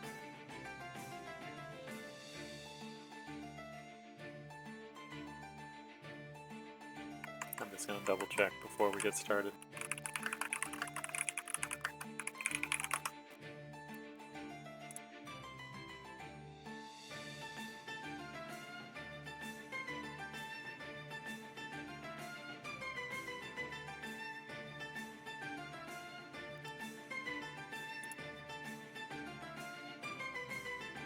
Right, can I adjust the strokes?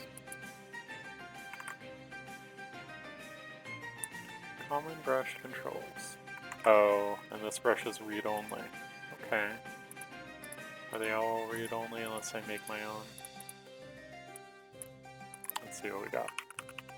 We can explore making our own. Probably like... something a little textured. Clouds is probably good. Yeah, let's do clouds. Let's set...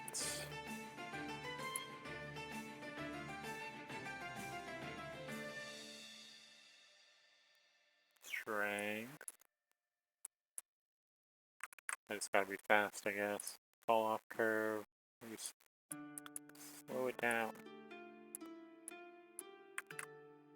That is size.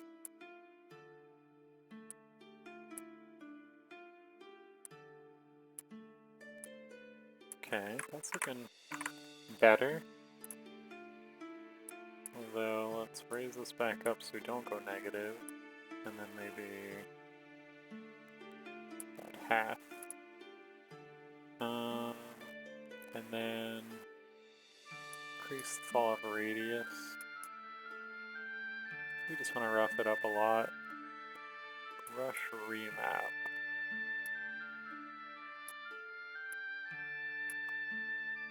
Okay.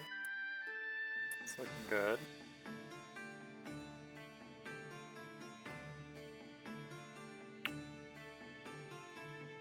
Okay, so...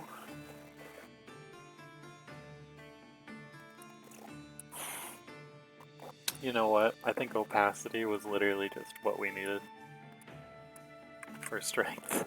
We didn't need to make a whole new brush. We put this real low. Yeah, it's very weak. Perfect. Alright, so we have our new brush, but you know what? I guess we can use it. Let's figure out a good strength. Go down and look at the actual height differences.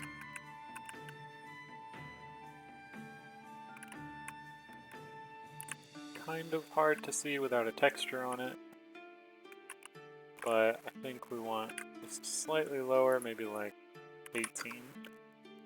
But let's go ahead and paint on a texture so we can actually see what we're doing. Paint texture.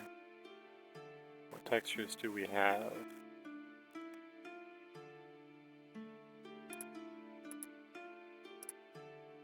Create layer. Do we have any grass? We do. 03 looks good.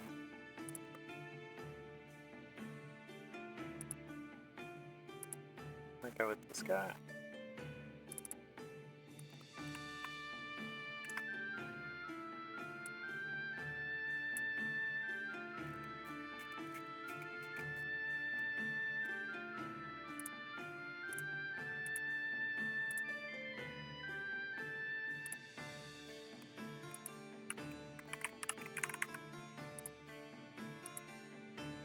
Yeah, definitely not that. That's fine. I don't really like the green.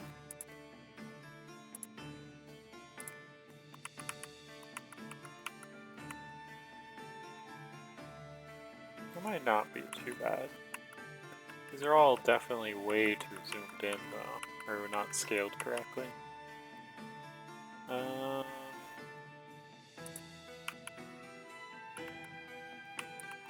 You know, we might do this just because of how textured it is. It'll probably let us see the elevation changes really well.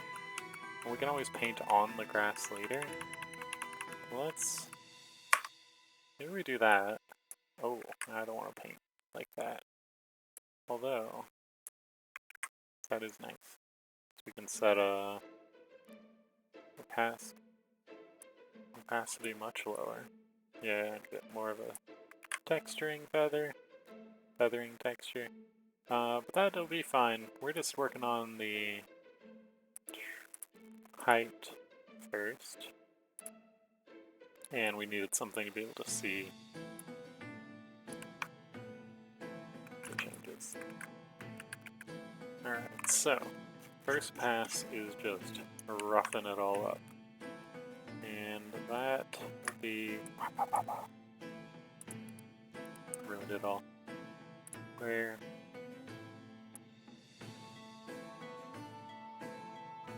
just hitting random things, going along the edges mostly, just to make sure that we are more in a valley.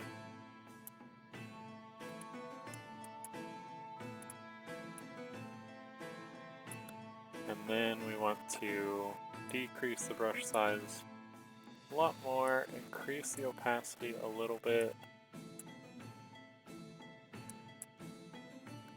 and maybe not that much. And then do another pass of just like some random clicking, making it just a lot more textured, which you can't really see from this height, but should help a lot with just breaking down the monotony later. But let's go down to our player, let's bring him up. Let's see if that's even noticeable when we're walking around. Yeah, it still looks pretty darn flat, actually.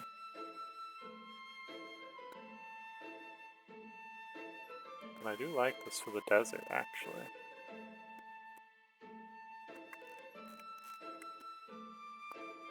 Once we get the scaling right. But okay. So I think we can just do one more small pass. We go out, we increase the opacity like maybe up to 5, and we can do larger brush size of like this, 300 or so. Just kind of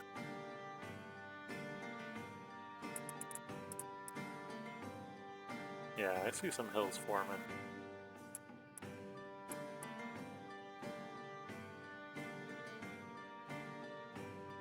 Just so we're not working with a flat ground to begin with. I'm going to lower the center a little bit. A couple areas.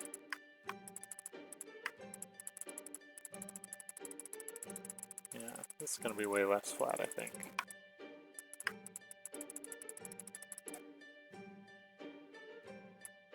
Cool. Let's take a look at our player now. Probably can't move around at all because we don't have a nav mesh. And I guess we're not going to fall to the ground. But now we're starting to see a lot more of those nice curves, so it's not obviously a flat world. And we could do a little bit more, but I think this is really good because we want kind of this natural flatness, and then we can build the features on top. So the mountains, the volcano, the trees, the valleys, the cliffs, stuff like that. So maybe we just do slightly more, but this is looking real good. We just do a couple more smaller hills in just a few random directions. Maybe something like this. We get a corner pretty high, and lower a few areas into more of a valley. And smooth those out. And then we bring back down the player a little bit.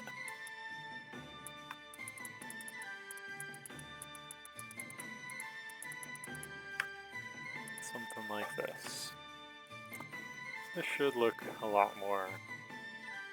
Yeah, that's looking good. We got some hills, a lot of flatness, but I think it's gonna be great.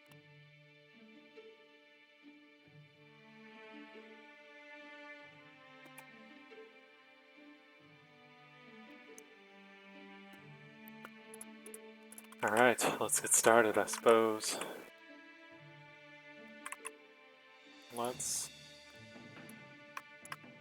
Rather than trying to set a specific coordinate direction as our north point, what I'm gonna do is create a giant cube.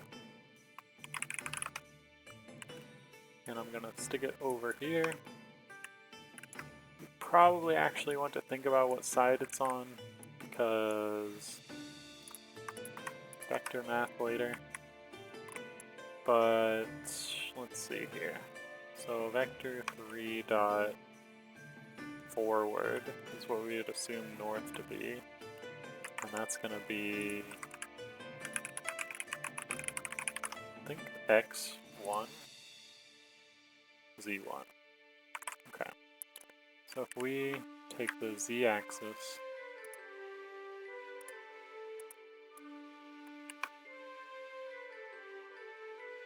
and in the positive direction, we stick our north cube. That's going to be north 500. So that right there will be up here, just so we can stay consistent on how things are looking. So now we're going to do some big carving of the mountains. Let me go ahead and check in changes before the stream, but also set up new world terrain in case we totally screw everything up. So what we want here, we've got big mountains along this west side, a little bit of mountains all around the top corner. Nothing here. We'll probably lower the elevation as you go towards the fishing town. I think that's also another way to kind of funnel players in that direction. And we'll probably raise the elevation as you go northwest, so in this direction. So I think what we will do first, let's go ahead and take our raise and lower terrain. We do max strength. Let's kind of carve out our coastline. So if we take brush size down here, hold shift to go down. It's probably too far in. but at least now we can add in our water and it'll be properly displayed there.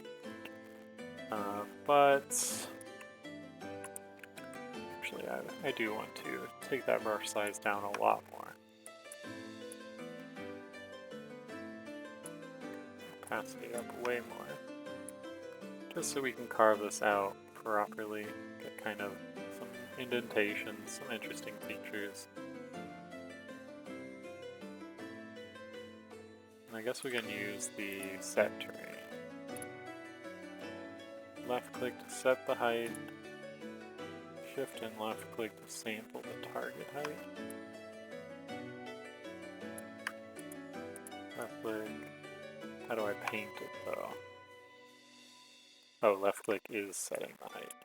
Okay, so I want to shift left click this, and left click to paint. Yeah, it's basically the same thing.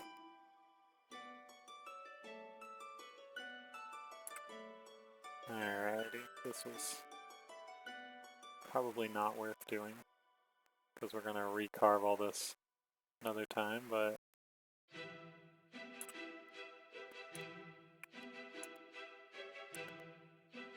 we don't have any sort of like swimming for the player, so we don't really need to worry about a terrain under the water, so I do want to get this terrain as close to the edge as possible. But we might just extend the terrain later, so it's not really going to matter.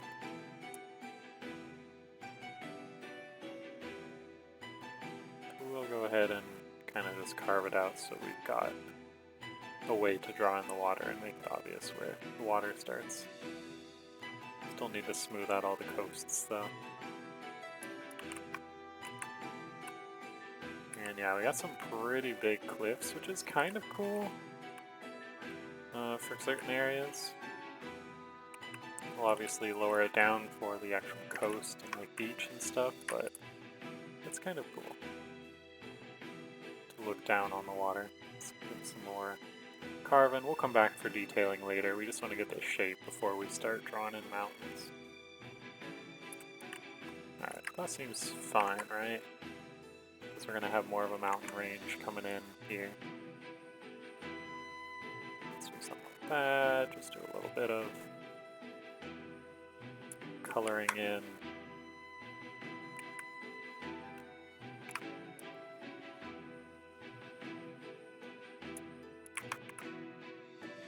It's probably where the dock town's gonna be, but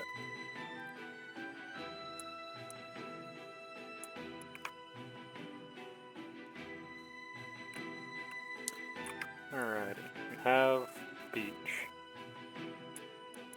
Let's go ahead and we don't need to add in water yet, but let's see. Water type prefab. We do have water, so if we were to scale it up about 15, I guess.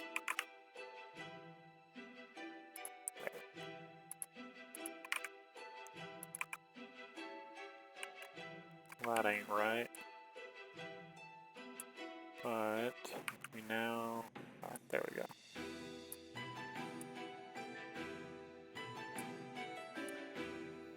Let's do something like this.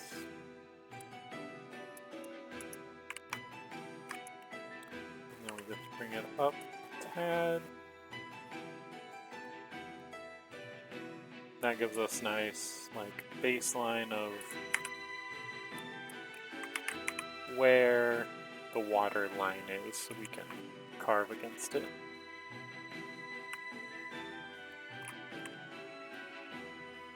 Alright. Got a big old lake in the center we don't need. But let's start with this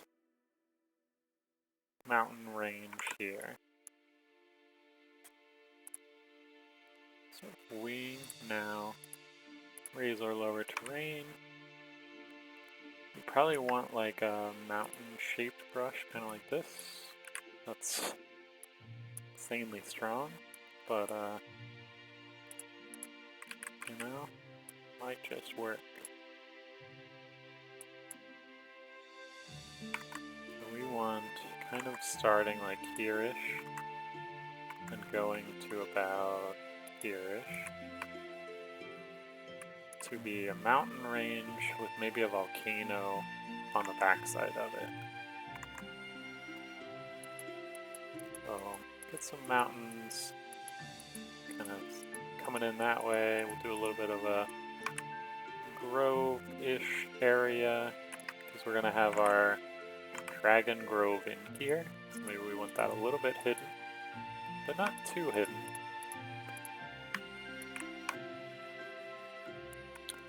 And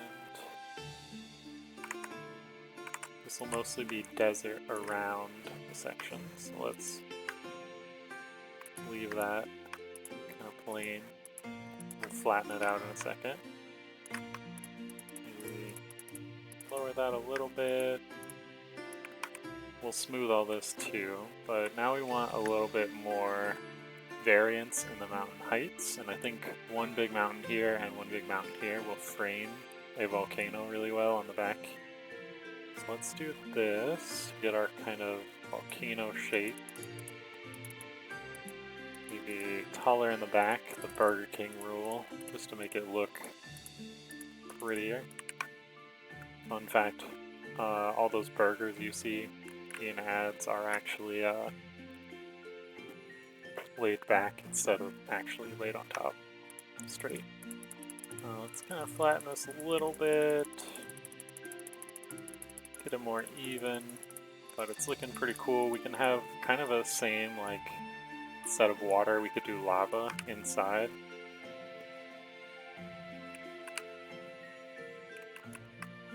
Maybe some way of the player getting in and interacting with it. And we'll smooth it out, we'll detail it more, but I think that looks pretty good for a volcano, probably.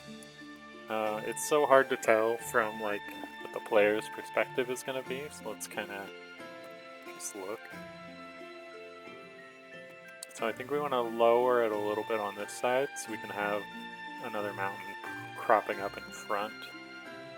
But I think we could even go higher on the volcano, and maybe more angled inward. But it's looking good, looking good. So let's carve this out. And let's angle it in a little bit better while also going higher. So let's do maybe from the top so we can get in. Yeah, something like this, and then fill out the outsides.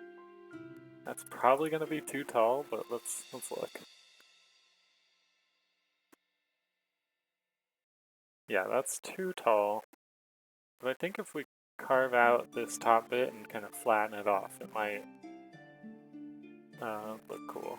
Like, we probably don't want to go taller than that, but we probably don't want to go too smaller than that either. It looks really tall compared to the flatlands right now. Some weird clipping on the skybox. But I think that'll be cool with some mountains. So let's take our brush size down now. Open it up again.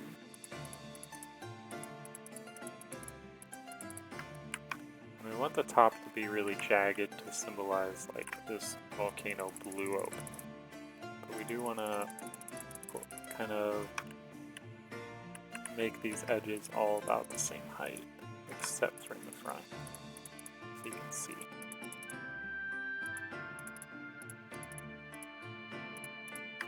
Alright, so that's probably going to be good. What I'm going to actually do, let's create a camera. Let's disable the main player camera.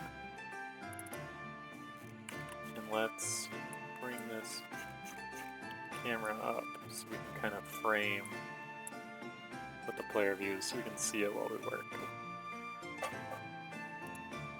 Reset position. Rotate.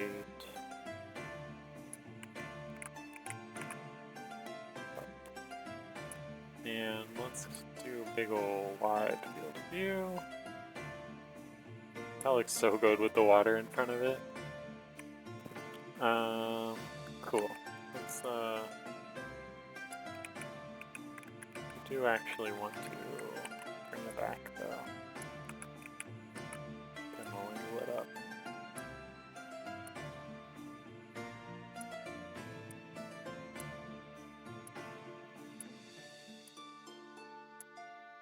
Alright, now we got a little bit more of a view that we can use as a reference while we work on this. So,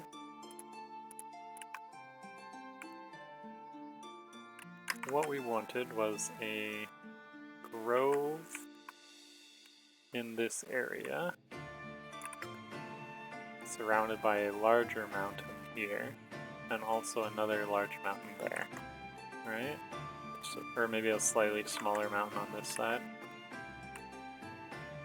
So we can bring up our brush size, bring down the opacity, to start bringing up this mountain a little bit. We can see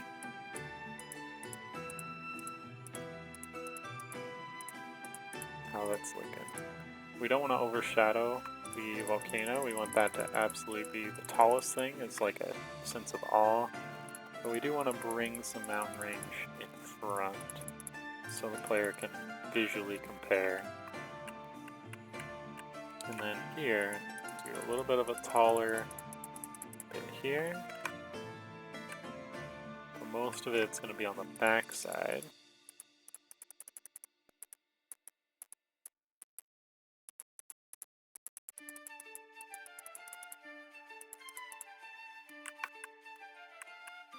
And maybe smooth that out a little bit.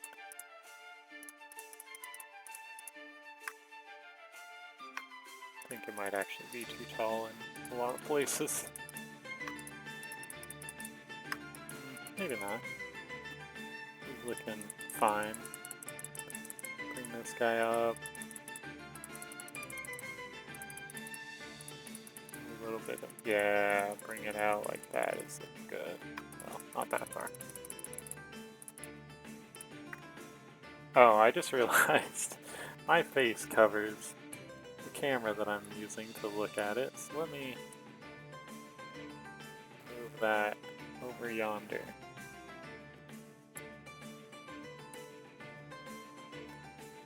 So this is the view that we are painting.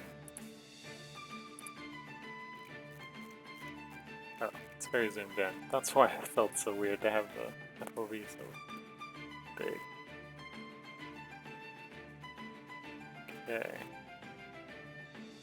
I want it framed like 70 FOV, I think. And then let's move this camera a little closer. Alright, you can see that camera a lot better now while we work. Alright, so we got our grove kind of building up here. We do want a little bit more of obscuringness here, just so you don't necessarily see the dragons in there, but you might see them while they're flying in the sky sometimes. So let's bring this up. Let's do some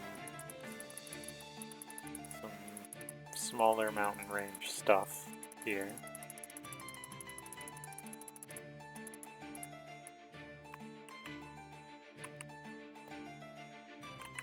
And we'll probably carve out a spot of like where the lava fell, maybe through here. But the camera view is very heavy on the left right now. But maybe the right side is kind of the way up, maybe through the town ruins. So we'll balance out the heaviness of the left by having some points of interest that the player can see potentially from here. But maybe we can just... And this will get a lot less black when we do the texturing. But wonder if we smooth it a little bit with a large brush size. I think it just comes out too far. Let's lower the front bits.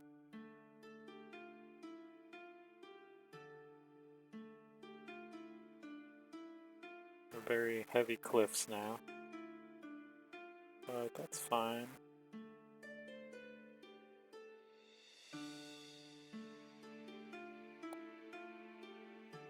Yeah, it's a little bit odd too because we have the water running up to it, which we're not going to have water here, so let's set height, left click, shift left click here to sample, and then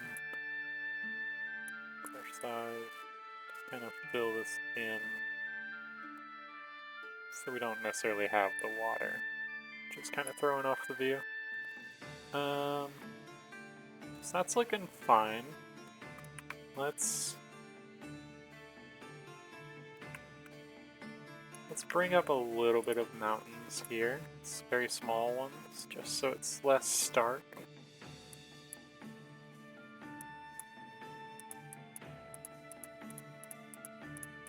Yeah, that's looking better. The small hills are really just what we need to smooth it in. Maybe we can do a little bit more on this side too. Alright, let's look at that in game. Oh right, we gotta switch back to our camera. Let's enable this guy. And can we set a camera on this? Or I guess we probably don't want to. But that's fine. Alright. Yeah, that looks like a pretty intense volcano.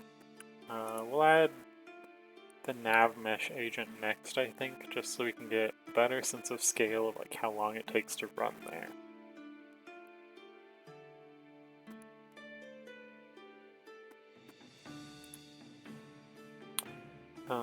So what we want, let's go ahead and start organizing this a little bit.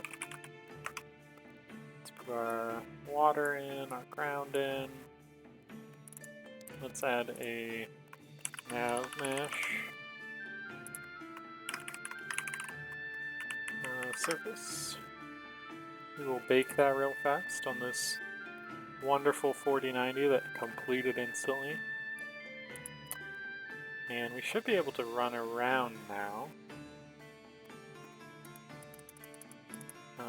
Oh right, we need to set some references. Oh.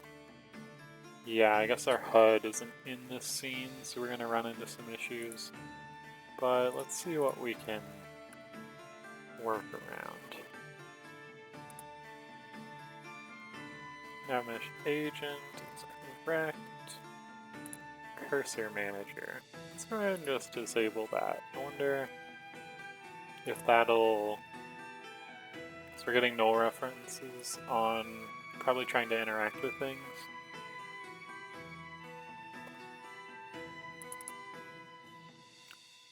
UI references. Sure. If UI references dot instance is initialize instance. Only do this if we have one of those in the scene.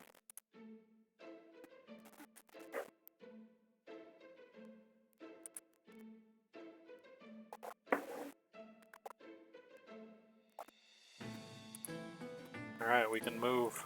So if we click to go to the volcano, it takes a pretty good amount of time. Like, I feel like it might need to take more, but maybe this is good for like a first area, but for like a full world, it's probably too small.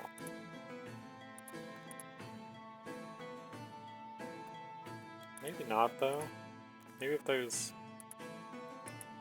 stuff. Like, if we try and go to the other side of the world, can we...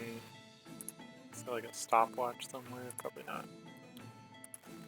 We'll just kind of check it out, I guess. This is the entertaining content that you all watch for, right? I feel like the world probably needs to be like... I mean, twice as big corner to corner, so 4 times as big.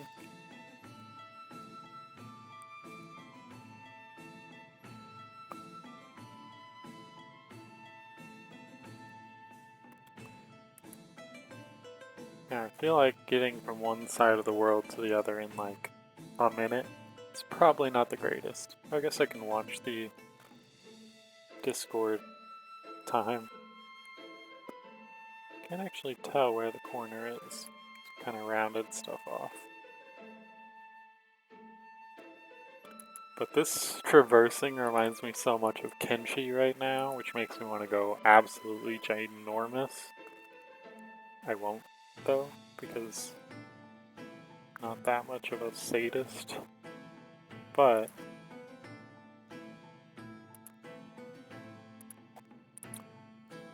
so if we start, well, where the heck is the corner? It's gonna be there to there. It sure feels like it's kind of a round world, which is kind of nice.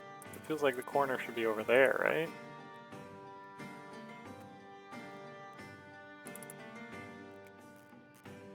Where is the player?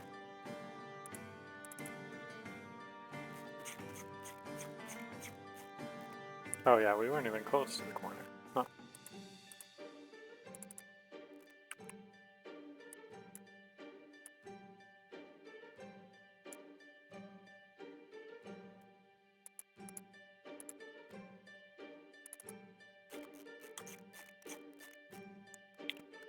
Alright, here's what we're gonna do.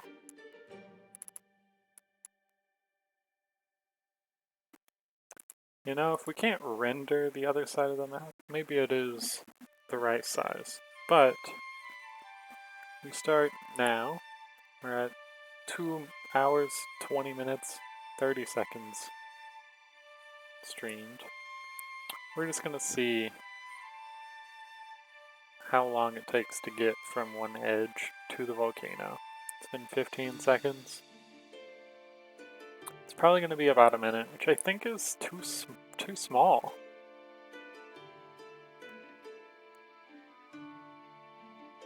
It's been 30 seconds now. I mean, I don't want to reduce the character's move speed. We might just a tad, but I don't want that to be the solution, because I think it's fun to run around really fast.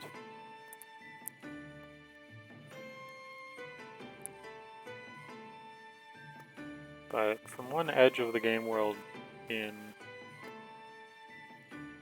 well, it's been 1 minute now. So it's gonna be like a minute 30. And faster if you jump, which is just slightly faster, but still faster.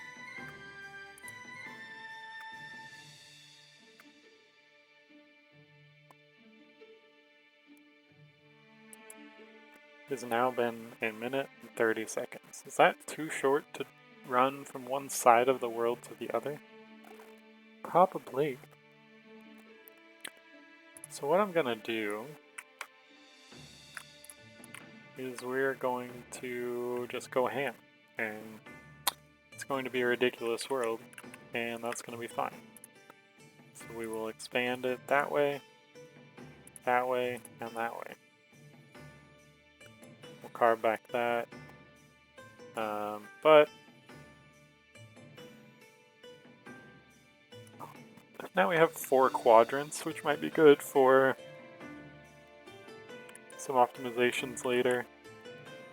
But I think that's fine. It'll also help us a lot with keeping the right scale of painting everything in.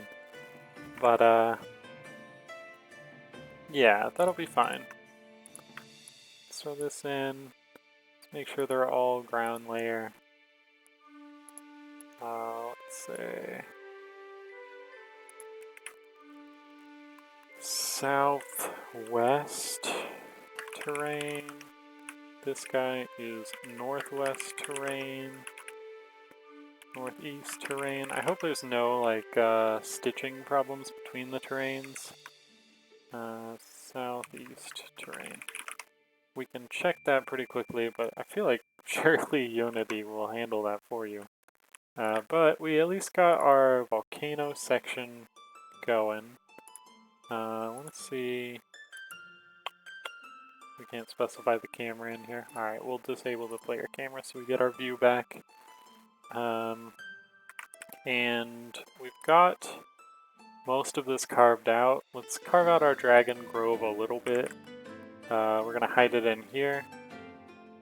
Might be fine actually, putting it in here. And then we can move on towards that beach area. Or maybe we move up towards this cliff face, because I feel like a lot of this is just going to be flat and hills, which isn't really going to be that exciting to look at until we start painting textures on. So maybe we do the all the mountain ranges first. But let's make sure, yeah, this looks pretty flat for our little grove. We're going to have it filled with cherry blossoms and dragons at the base of this volcano. So let's just go ahead and flatten it out just a tad.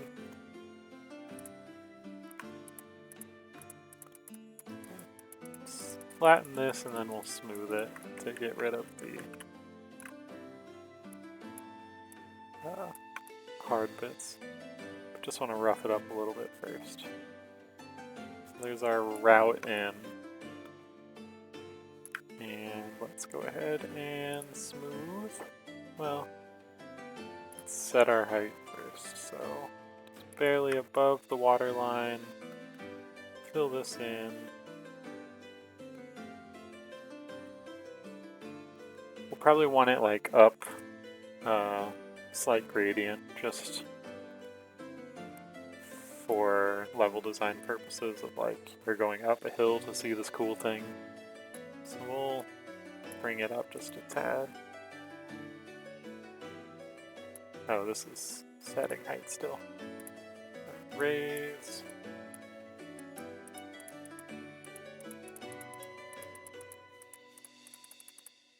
Cool. It's getting kind of the gradient I want.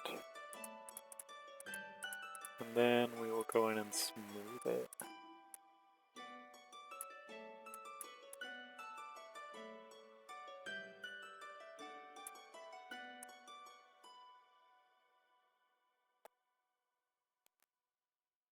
Alright, that'll look a lot cooler with trees and dragons and textures. We do want to... And there's probably infinite that we can do here. So let's go ahead and just kind of wrap it up.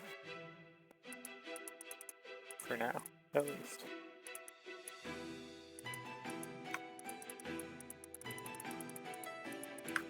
Okay. So back here is where we'll have like the giant skeleton dragon that you might be able to find. We'll see. But this is looking nice.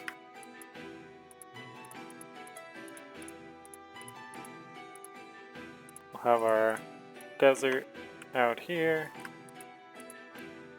Kind of this nice little feathered texture at the base of all the mountains. It's like hills, almost. But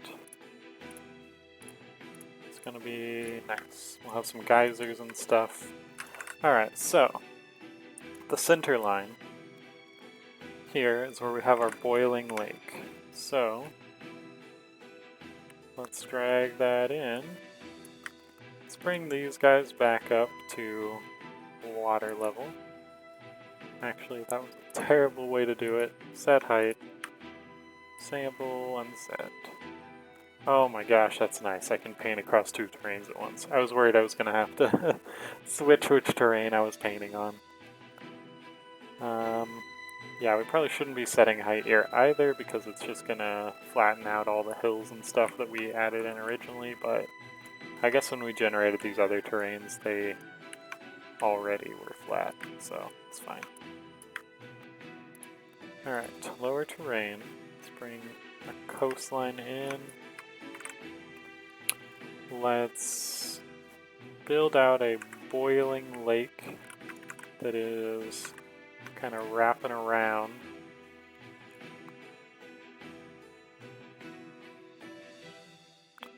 And I think what we'll want to do is maybe just a lot of like little entry points to it. So I don't know that... Oh, that's where the water stops. Okay. It doesn't really need to be that big, other than if we can get it looking really cool with like Yellowstone-ish rainbow colors and stuff and the steam evaporating from it. But like functionally, it doesn't really need to be big. It's just more of a cool feature, I think. So we can kind of carve out a cool spot or two. And we're gonna have hot springs around it, so that's where we'll do some of these like smaller spring areas. And that might be cool for like the player to navigate around, especially with our jumping mechanic that we have. Let's leave that open actually.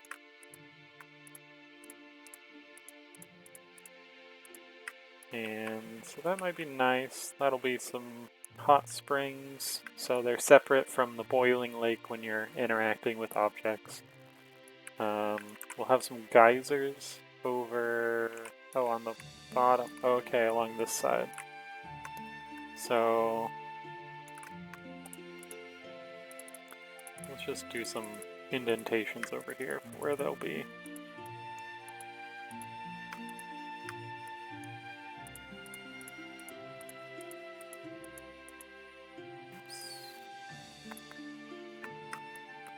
That'll be fine.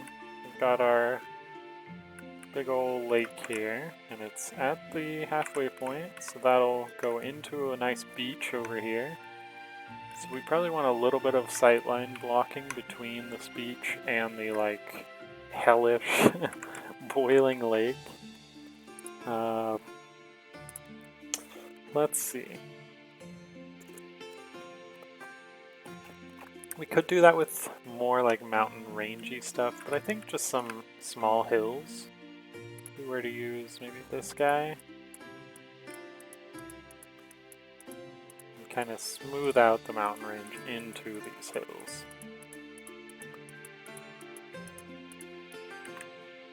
And they're not steep enough to where you can't get over them.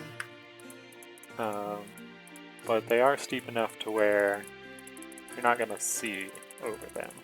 You might see like the steam rising up, which would be cool.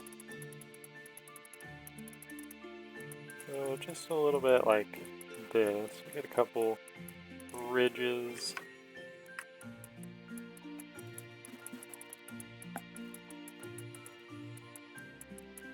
Kind of follows the harsh mountain bits. Maybe just slightly more in this direction. Give it more of a natural gradient that maybe that's the direction the player would come up from and see this sightline here. But if you are down on the ground here, yeah, you'll see, it could even be a little bit higher, but you'll see the volcano over, but you'll also see the steam coming up, which is nice. So let's make these just slightly higher.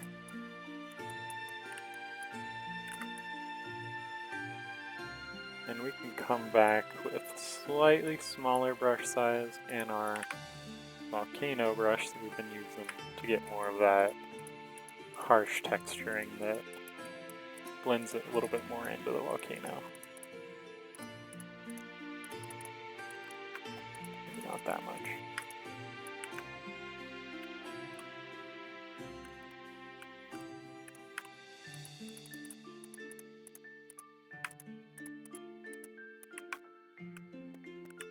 Yeah, that's probably gonna be good.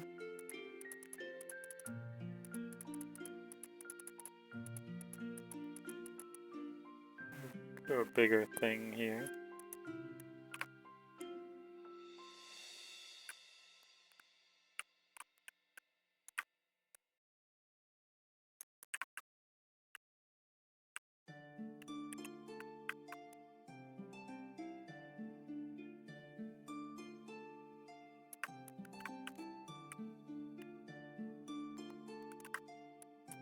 And just a little bit of texturing ridges, I think.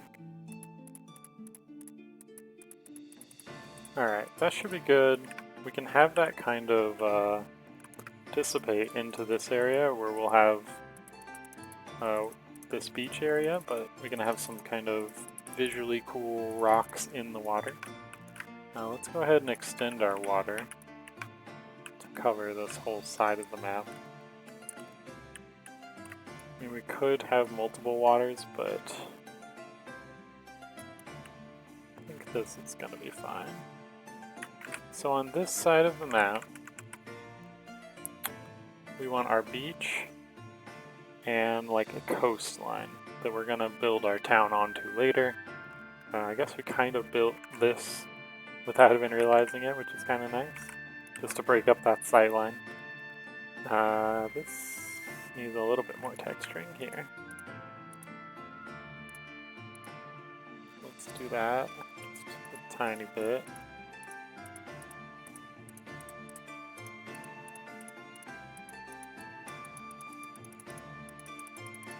Then we can put something here. We'll probably redo this area because it's kind of a placeholder-y area, but what we want to do now is bring up this whole quadrant just barely above the water line. So, oops, that's way too much. Capacity of 1, maybe? Yeah, just kind of paint it a little bit, give it a little bit of a gradient in. Now we can do more of an opacity of 2 or 3. Just kind of build a little more hilly.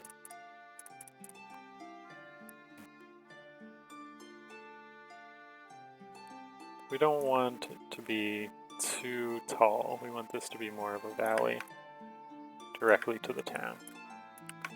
So that should be good. We got a little bit of a seam there that we'll clean up, but all this is going to be coast, which is nice and flat. We can go ahead and maybe just rough it up a little bit in some of the areas.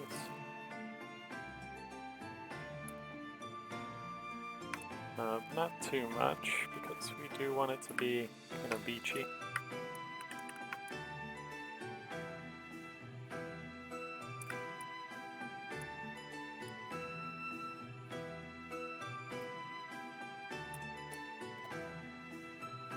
It's looking good. We'll go ahead and smooth this out just hard.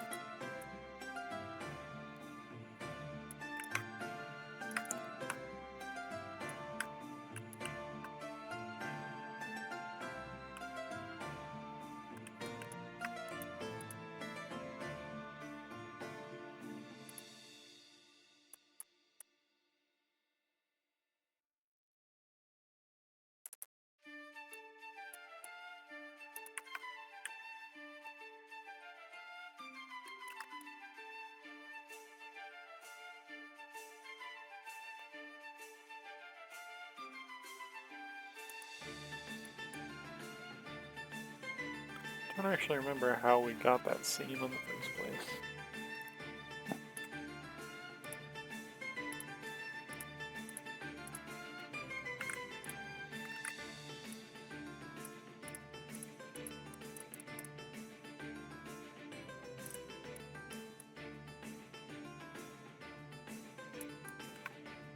But that seems fine.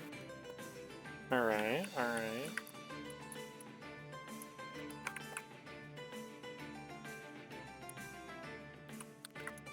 Alright, so this will be a beachy area. kind of this town area and their beachy vacation area. And then above it we'll have the farming area. So we'll have a road coming through. This is a very basic quadrant when we're not painting textures yet. But, I mean, we'll probably want to smooth all this out. It's a little bit weird to have it so rough and then just go straight into plains. We will have some hills around this area, which might help. Maybe we build some of those first. Something like that.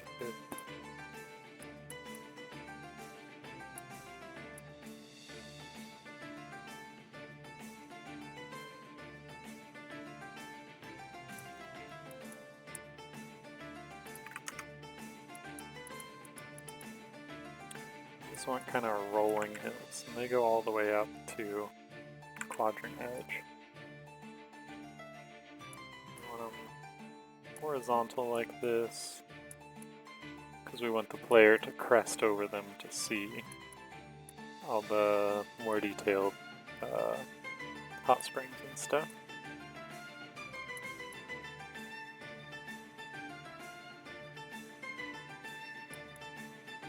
These are looking like big hills. I wonder how big they are.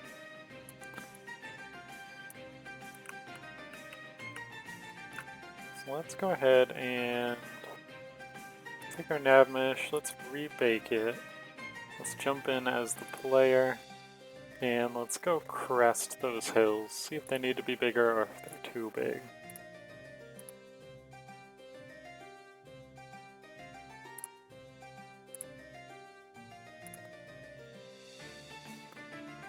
Okay, we got some nice mountains in the distance there, that's nice. So the hills we're working with are really these hills, right? Seems so backwards from where I expect the player to be, but yeah, these are looking like good big hills. Where does the player start? Hold the phone. Am I just that bad at directions? Are you in the center of the map? Oh, you're not in the center of the map. Okay. Oh, right, because we moved where the center of the map was. So now we actually want you, like, way over yonder.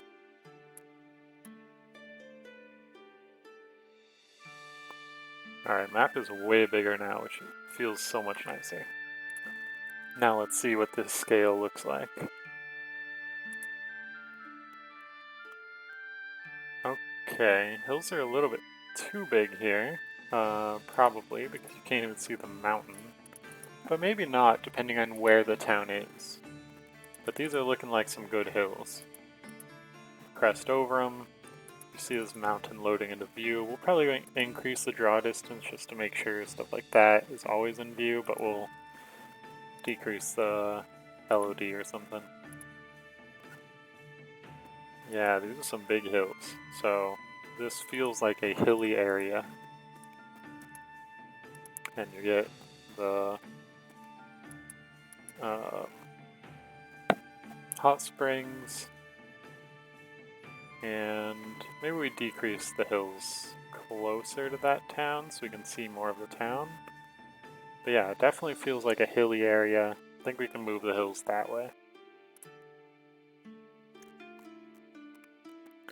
So let's do that. We can decrease these hills a little bit. Keep them as hills, but not quite as tall. And over here we'll have more hills. And they will lead into the mountains that continue on over here-ish.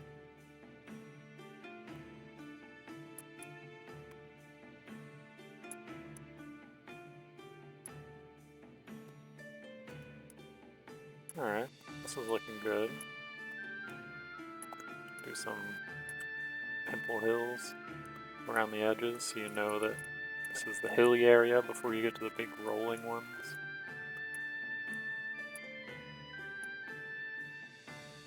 Put some of this mountain range on a hill, which might kind of blend it together a little more. Okay, okay. This is looking good. Still gonna have our desert in this area. I think that'll pop a lot more when we have the texturing. Still need to go look at like textures and stuff is why we're kind of putting that off. But it'll be mostly flat, I think. Just a little bit of hilliness. So it'll blend well. Let's see here. Yeah, so our town isn't actually in the center, so we should be able to see over the hills and see the mountain, I think. Now let's move our north cube. Be a little nicer. Cool, cool, cool. Things are looking up. We got 2 quadrants done, I think. We probably want a little bit of mountains at the edge of this quadrant. So let's do that next.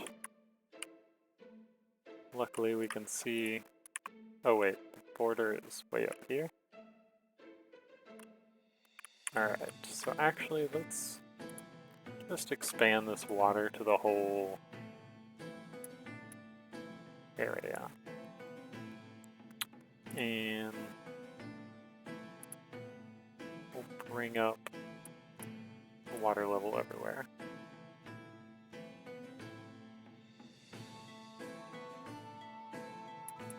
And rough it up a little bit.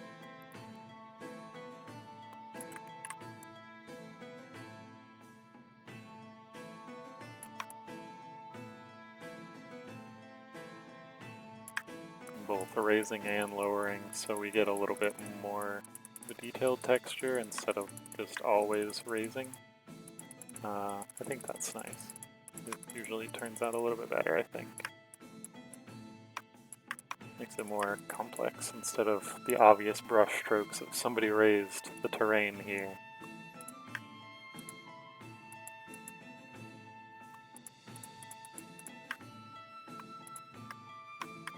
Okay. So next up, we want some mountains, I think. Let's double check this. So, yeah, this will be our really tall cliff. But we want it to be... How do we want to design this? Because we have... The goal of this is to be very stony. It's an obvious place to go to when you need stone and ores and gemstones. So that's the sightline goal. This one over here is more for fire stuff. You want hot things, fire things, you go to the volcano. You want stone and earthy things, you will go to this cliff. But also we want this cliff to be really tall and climbable to give you a nice sightline of the whole world. So we probably want to go with like some spirally cliff faces. So let me paint something in. How far up do we go? It goes all the way up. Okay. And a little bit to the left. So let me just use this brush size for some more hills of this area, just so we can get it kind of at a good baseline of height. And then we'll carve in our path up, but with some good hills. Maybe we blend them more into the hilly area we've been creating.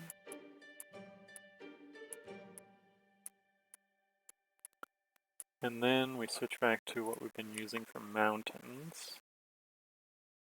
And let's figure out where the town's going to be. It's going to be basically in the bottom left of the quadrant. So like here-ish. So I'm going to just mark that's where the town is. I guess we should actually mark where the lake is in that way. So let's do like this for the town. And then let's build up our big old mountain range.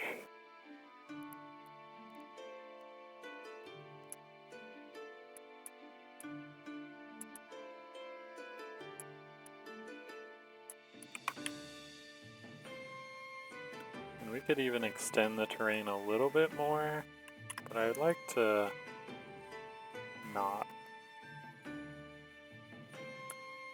And I think we want, where's going to be the best view?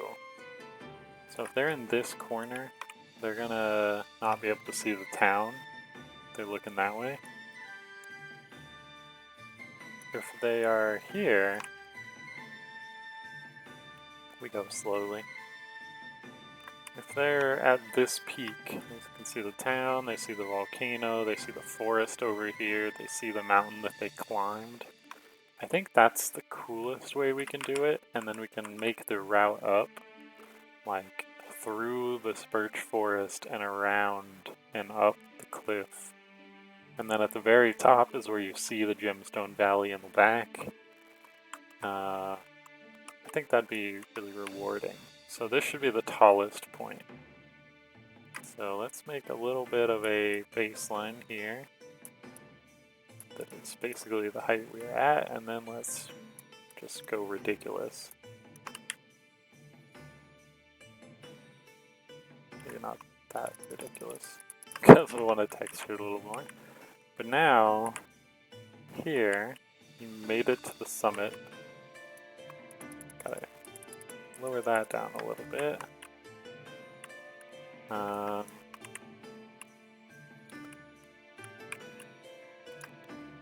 Maybe we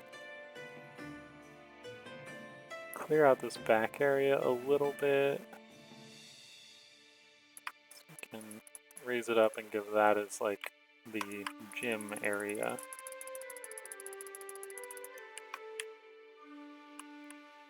And it's fine if the player can get back to it really easily, or like they can look up online where it's at and get to it. I think it's just cooler when they discover it on their own, and the way that they discover it is by climbing this mountain and seeing that it's there versus just seeing it when they're off on their own. So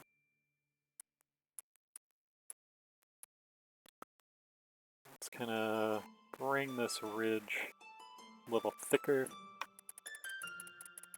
even it out a little bit, and then let's make more of a gradient here where they'd walk along the top.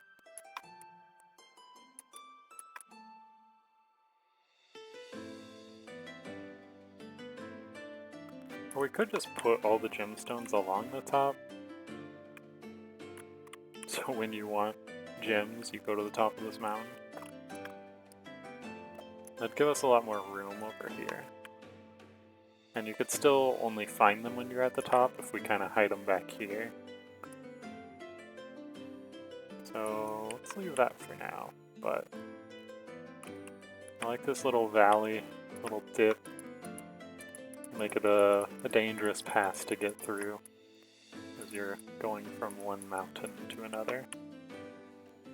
But I think when you get about here, you shouldn't have the best view yet, but you should be able to see, oh, there's some cool stuff over there, and then see like, oh, it'd probably be pretty dangerous to get there. So we're really just guiding the player through these sight lines with the level design.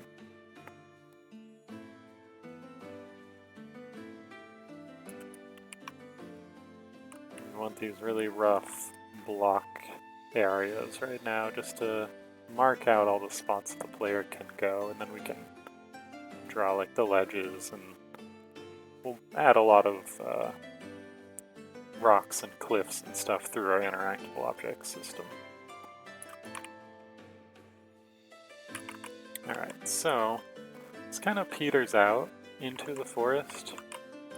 So I think what we should do is start, we want to like clear this out a little bit and make more of a gradient going down this way. So the player can get up. And then we can peter this mountain range out into this forest. Does it go? Okay, it doesn't really go all the way to the quadrant edge, but I think that's fine. We're really just carving into our forest area.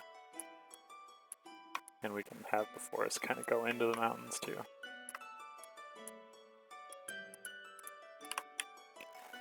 Alrighty, so if you are in town, which is this marked area, this is a bit too obvious of a path, so let's kind of wrap it around this way.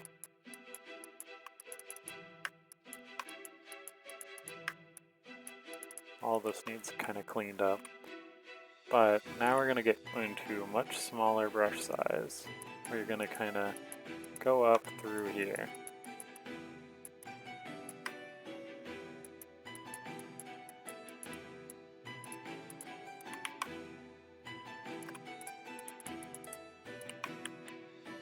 And what you'll probably do is go up this way and loop around.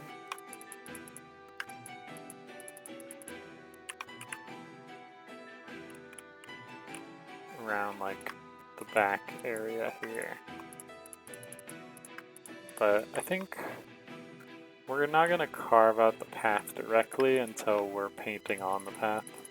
So maybe let's just texture it just a little bit, make sure it's mostly flat and looks good from the player perspective down below. But this will probably be good. Let's go ahead and make it a pretty steep drop over here so we can get more stuff in the area. And we'll smooth all this out too.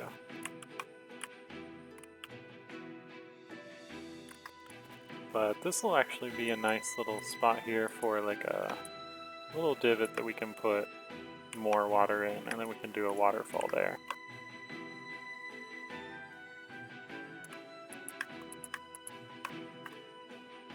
So like bring the water all the way up to the edge here, and then we'll have some water up here, which we want to kind of do this, and then make a little divot, and then we'll say mountain water. This guy gets real small, goes over here and up.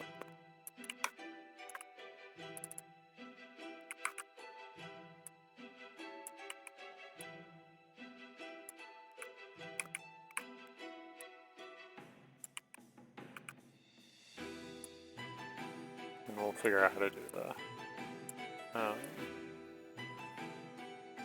waterfall and stuff, but just kind of carving out the area it'll be in.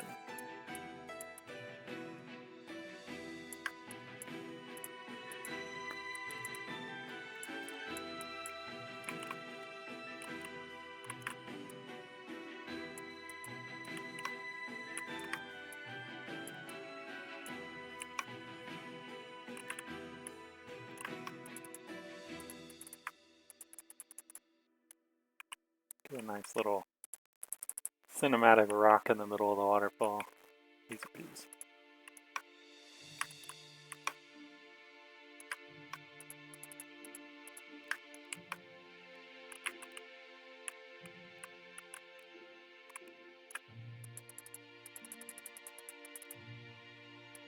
Okay.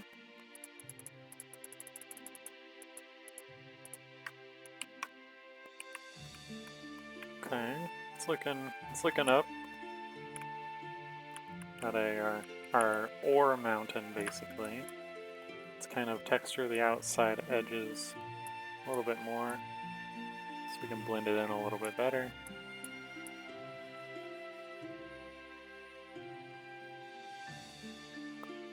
Make it less just giant hill-like. But a lot of this will be from rock prefabs we add. Just want to kind of give it this rough baseline so we can paint on a gravelly texture there or something.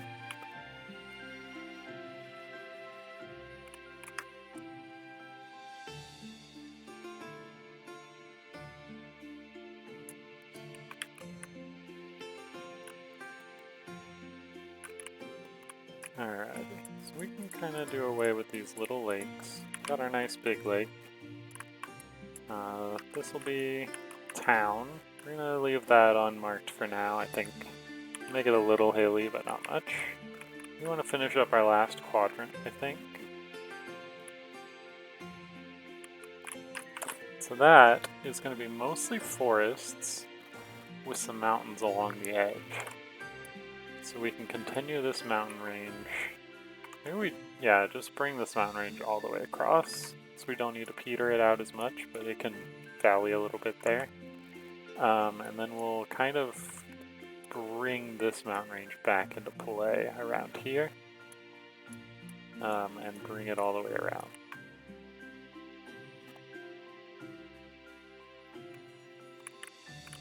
So let's do a rough pass real fast.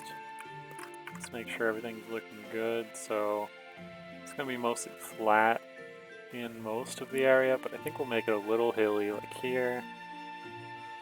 Probably just this bottom corner where we have hills already, I suppose. Let's take our hill brush, just kind of bring it up a little. That was way too much. Bring it up a little bit, get some hills in the area. We're going to blend those into the mountains.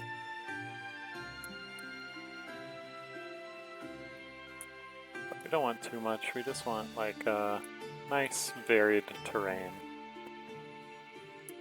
And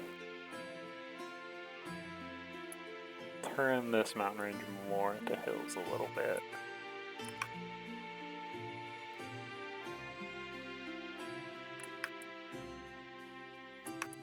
Let's lower a little bit too, so we get some nice valleys, and then we'll smooth it all out so we get rid of the water.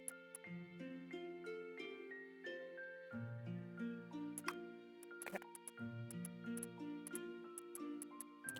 And technically we don't need the water to like go the whole size of the world. We could just make a bunch of small waters that we can load in and out when the player is near. That's probably what we'll do eventually, but I just want to have the one water real fast to make sure everything's looking good. Alright, so let's bring up our mountains here.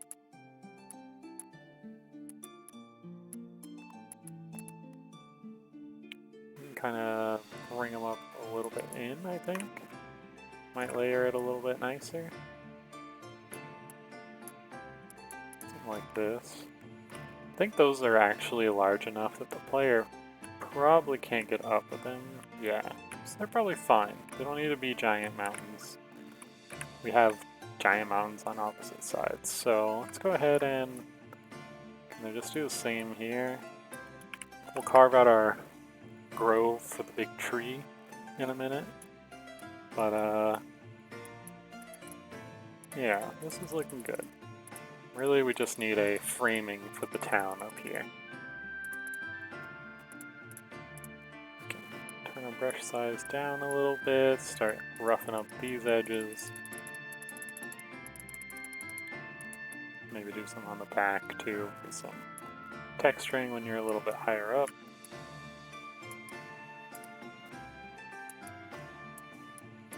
And maybe we do like one peak just for looking cool. Maybe.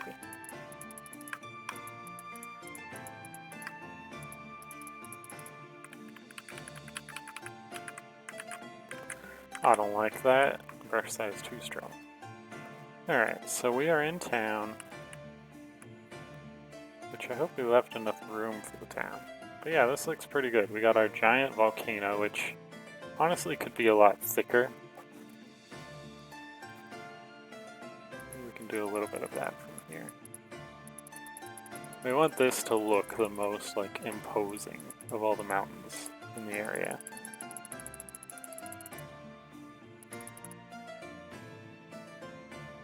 Let's just bring it out a little bit like this. Yeah.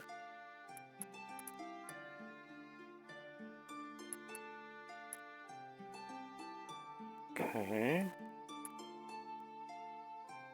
Looking good. Framing it a little bit better with the side mountains too. No, that's too uniform. Let's make that guy go up and then put something in the center in front of him. Yeah, that's good. So through there is our gateway town. There's our volcano, our hot springs that you can just barely see, but we're a little higher up than we would be. We should be able to see the ocean from here. Might need to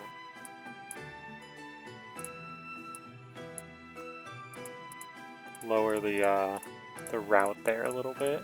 So let's do this a little bit,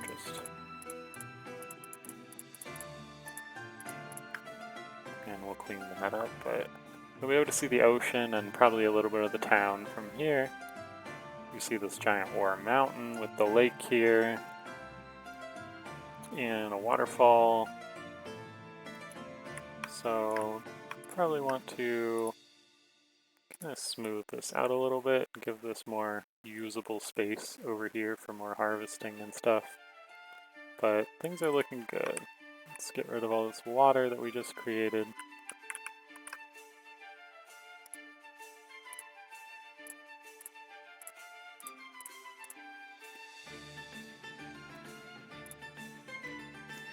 And maybe we bring this in just a tad.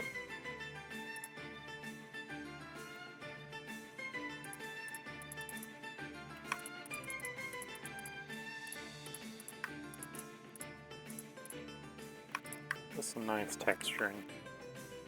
Alright, so these are looking pretty good. We have our grove for the tree. It's going to be about here. So I think, do we want that to be higher up or lower? If it's lower, it feels like you're going down into like a more intimate space. If it's higher up, it's more of a epic, like the reason video games always have stairs before a boss fight type thing. I think we can go lower and make it more of like a secret place almost. So that's way too big. Something like this. Can do a grove in there. And here's gonna be our like birch forest and harvesting area, so maybe we lower this a little bit too, just to make it a little even.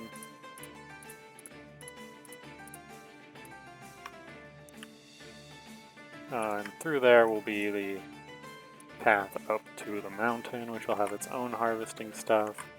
Have our dense forest all around here. I think maybe we clean some of this up.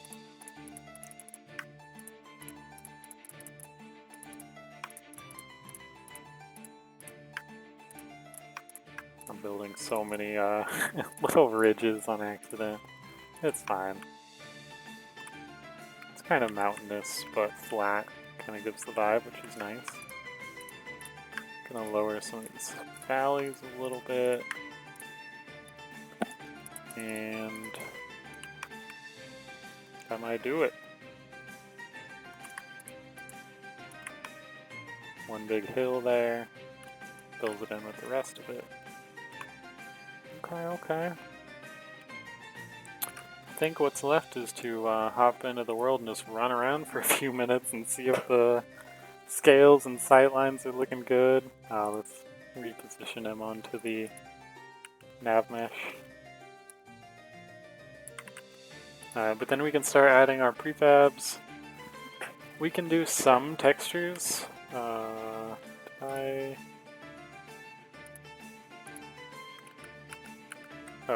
Gotta move the whole system. We can do some texturing. I don't know exactly how the layers work. I feel like in the past I've had to redo texturing because What's going on here? Why are you not on the ground, my guy? Because I didn't set up the layers correctly the first time. You are on the ground.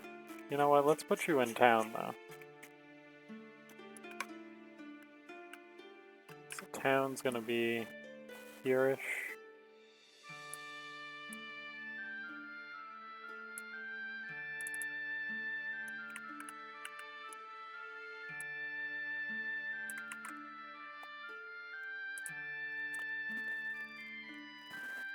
Let's see what we got. Alright, in town. We got cool waterfall over there. We want to flatten this town a lot more. Immediate thoughts. But nice mountain framing on the waterfall, clearing out into what will be the ocean view. Why is everything broken?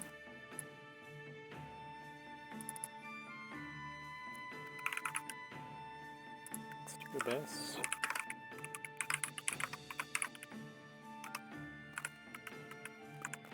We have a UI references. Nothing should have a generic interactable world object in this scene, but I guess we can just be safe.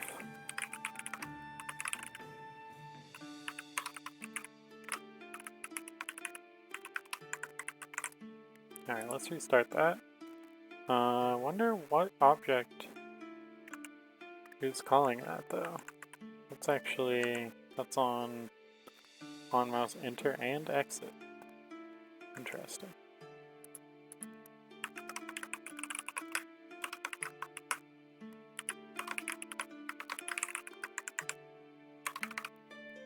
Get display name. That should be set, but I actually want the game object name. Okay, let's try this again.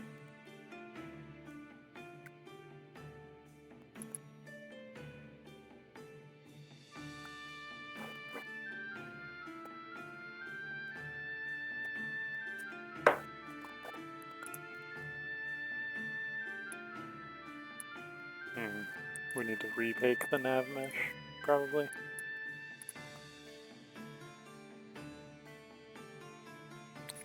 You know, we should lower the town and then rebake, actually.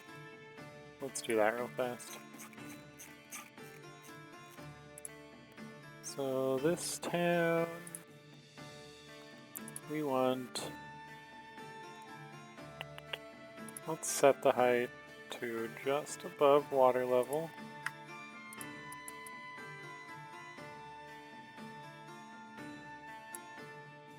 And then let's just do a tiny bit of textured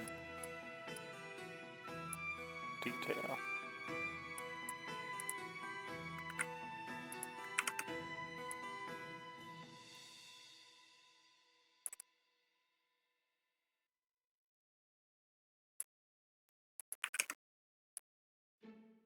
Just a tiny bit. So we mostly want the flat land for like farming and the town design itself. But this is good blending, I think. Maybe actually we want to bring this down too.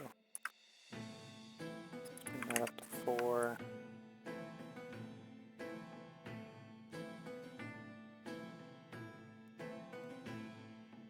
We'll bring all these down and we'll bring around it up a little bit. So we just want to clear this sightline to the ocean.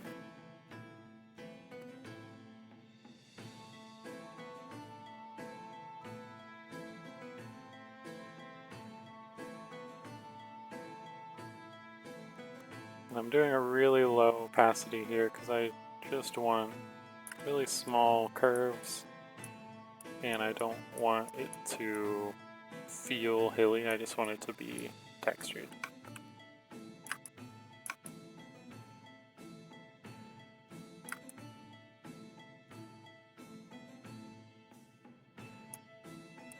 Yeah, you can kind of see it's texturing well. And we'll do the actual height when we build in the town, because it won't be a completely flat town. Alright, now we can rebake this nav mesh. We can make sure our player controller is sitting flat on the ground, and then we can walk around.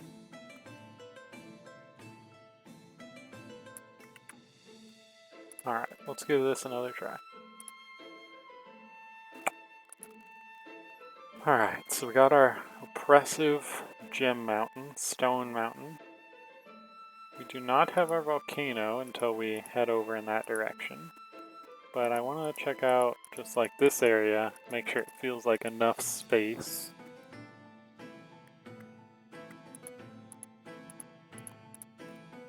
I think it will. I was a little worried it'd be too small.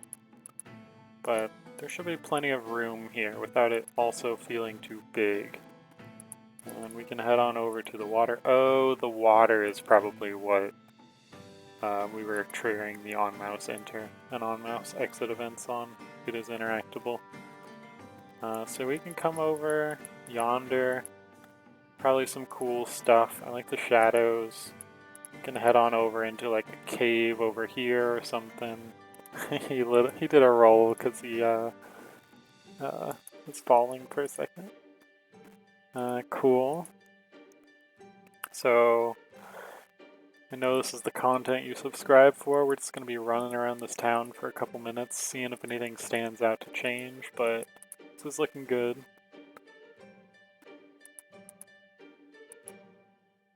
I think a cliff overlooking the water would be really cool, but we're going to get that on this cliff overlooking the ocean. These are some hills with the water, which is nice. Lots of forageables over here. I think we're in the birch forest area. Yeah, we're kind of here-ish. So you can picture a very sparse birch forest here with a lot of bushes and herbs and stuff. And then you kind of get into these choppier hills, which maybe that's where we'll have some of the more easily accessible stones that you can mine without going into the mountain for ores and gems. You could probably wrap around a little bit and have something next to the waterfall, which might be cool if you can get over there, maybe not. Maybe we don't do that, but could have some nice cool herbs like along the water line, something like that. Let's go check out over here. But I think the hills in this area might be a little too much, but they might be fine once we get all the props in.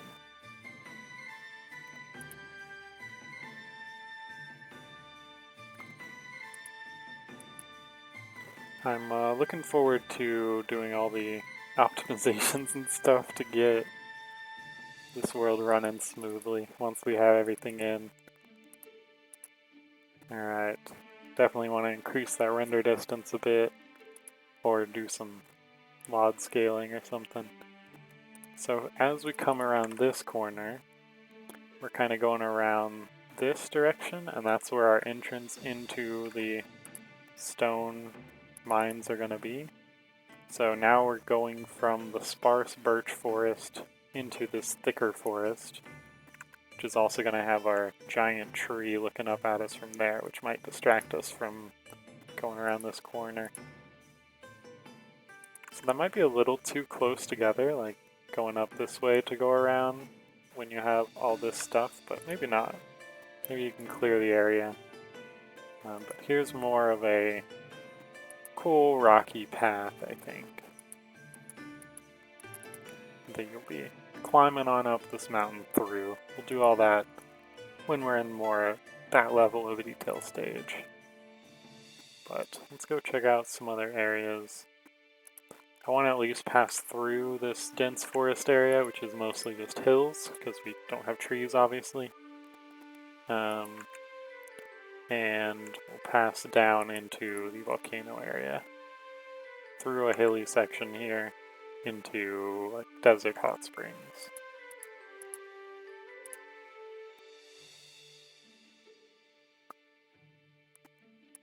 So this will all be really dense forest, so I think the really slight sloping hills work. You don't want it feeling flat, but you also don't want it feeling too hilly. You want to be able to kind of get a good sight of the density of the forest. When we pass over this hill, we get this nice valley between the mountains, and that's where we'll probably have a really big gate for the trading city or something. Gotta fill that in, but that's fine. So you'll be able to see, oh, there's a big old town over there, I'll go check it out. We're still in foresty area, but this area is a little more hilly forest. It kind of blends into this hills and it goes into the goblin settlement on the other side.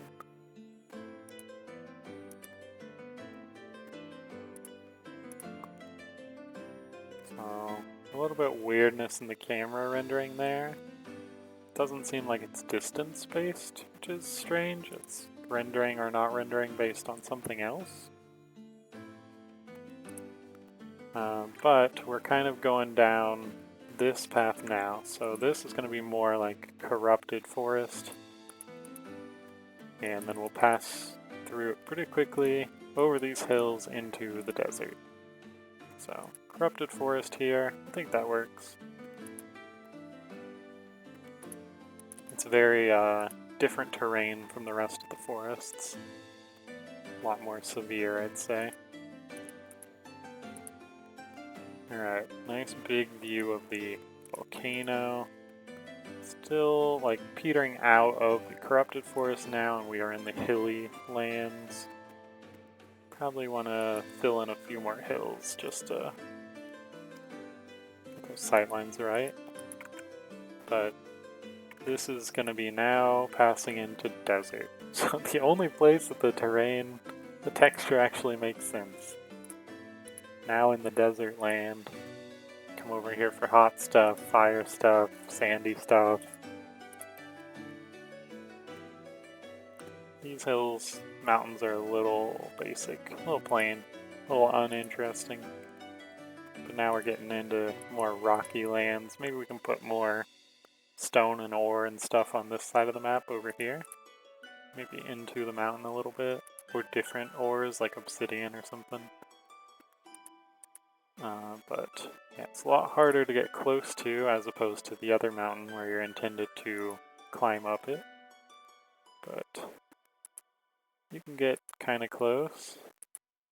This is all going to be desert. Maybe we can turn this into like a big old sand dune or something.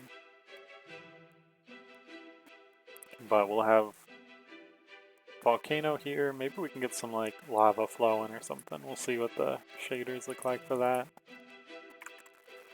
So now we're passing into where the hot springs are going to be.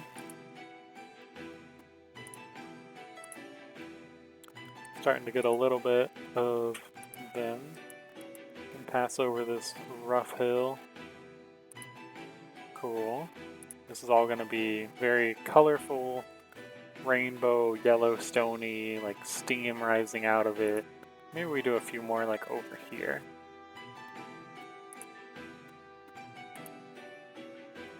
And I believe, yeah, on the other side of this we're going to have some geysers. So you should be able to see them along this line. Maybe over here. Maybe some of these lakes are geysery every once in a while. But this is probably the hottest area for the hottest item collection. We'll put some geysers back here. Alright, so let's just crest over this hill over here, and we'll come over into this fishing town area, which should be nice and flat and sloped down. Don't mind this.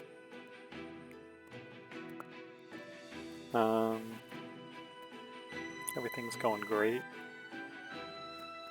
Where are you going? Okay. Yeah, I guess we could be jumping. Or not.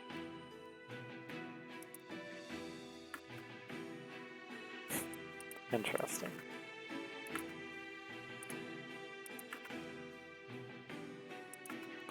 Yeah, jumping and nav meshes don't mix very well. We will address that. But this should feel more like beachy. You're gonna have like piers, the dock, ships and stuff. You got ocean. So we should bring the ocean in a little bit more so we get these nice rock formations in the water. But let's make sure that this feels like enough space when we do that. I think it will. We probably don't actually want to bring the ocean in as much as we just want to move those rocks out. If we bring the ocean up, it's gonna come up around the world. Let's see what that looks like. But I think the terrain looks really good. feels good running around. Let's go ahead and we move this guy up. Yeah, gets pretty out of hand pretty fast. 53 maybe? Yeah, nah, everything is pretty close. So what we're gonna do is just do a little bit of the touch-ups that we saw. Or not, maybe. Maybe we do those later. Just want to put some stones over here. Let's see. Raise terrain. Small brush size.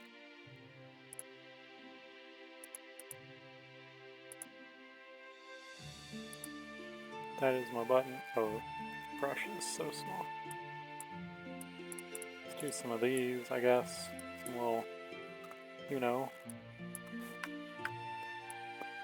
And let's just bring in the coastline this way. I don't like those.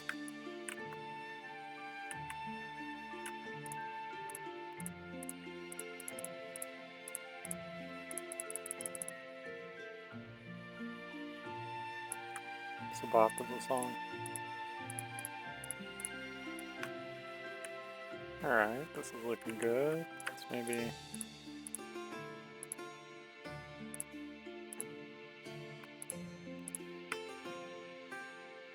do a little bit of that. Maybe not. We want to have the docks and stuff over here. We want it to be relatively clear so we can have some boats and stuff.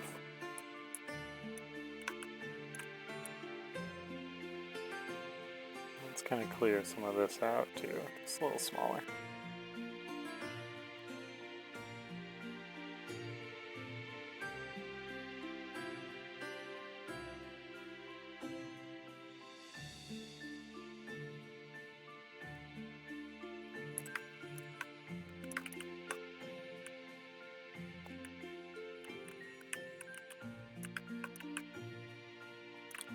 We don't need all of those.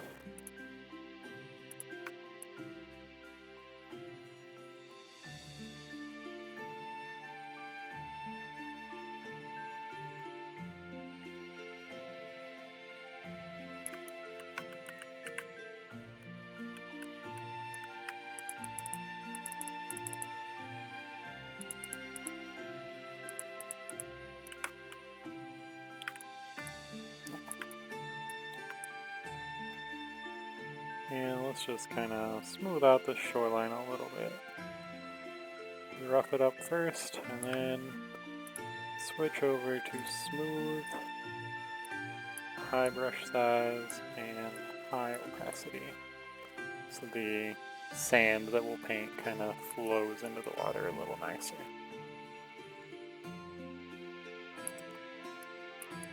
Even bigger. Yeah, that'll be nice. Alrighty. Sand. Okay. So, let's see where we at on the stream. Oh, we're streaming 3.5 hours. You know, we'll go a little bit longer, but there's a few things that I need to look up and or do off stream. Like, I want to go find some proper textures for us to paint. Because I'm literally just using the scraps from various assets that we have. I also want to... I know that you can paint trees and stuff with the terrain painter, but I'm pretty sure those trees can't have scripts and collision boxes and stuff on them, which we need to have, because all those trees are interactable from the player, like using axes and saws and buckets and stuff on them. So I need to look up and research and see if we can do that, or if we need to actually place all the trees manually and manage all those collision boxes, load them in and out when the player's near, all that jazz. So I'm going to hold off on painting trees for sure. details like grass and stuff, probably the same. Like all our grass is interactable as well.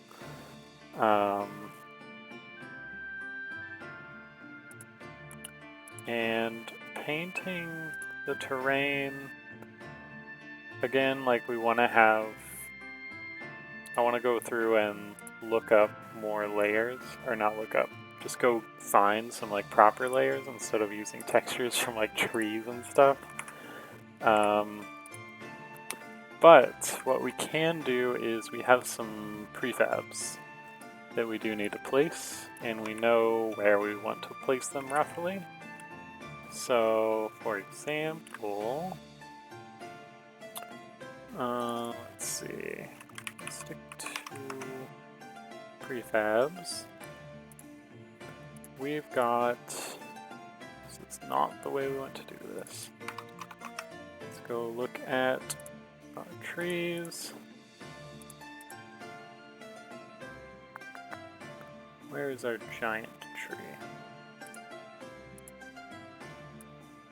Are you? I don't think so. No.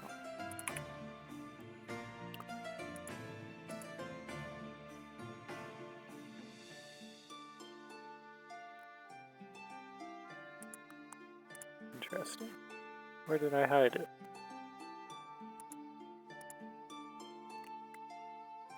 If we go over to Interactables test scene, let's see what it's called.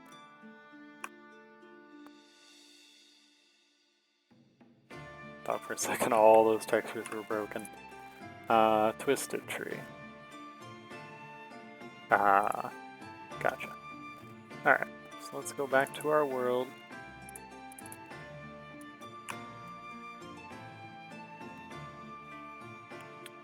So if our town is here, we want our big old twisted tree roughly along the right side of the top left quadrant.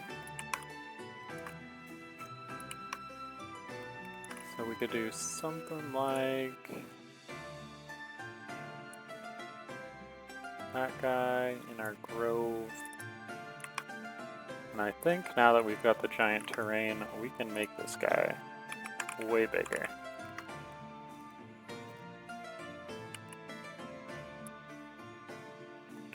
And I think what we'll do, actually give him a little bit of a mound that the roots are wrapped around. So if we go to this terrain, raise the terrain a little bit.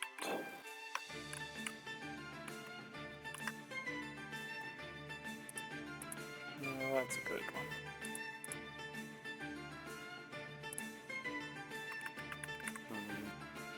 Less opacity, more brush size.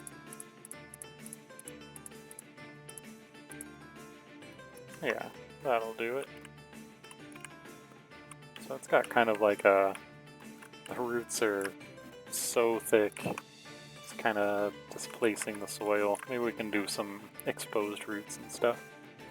Let's organize this a little bit better. So we now have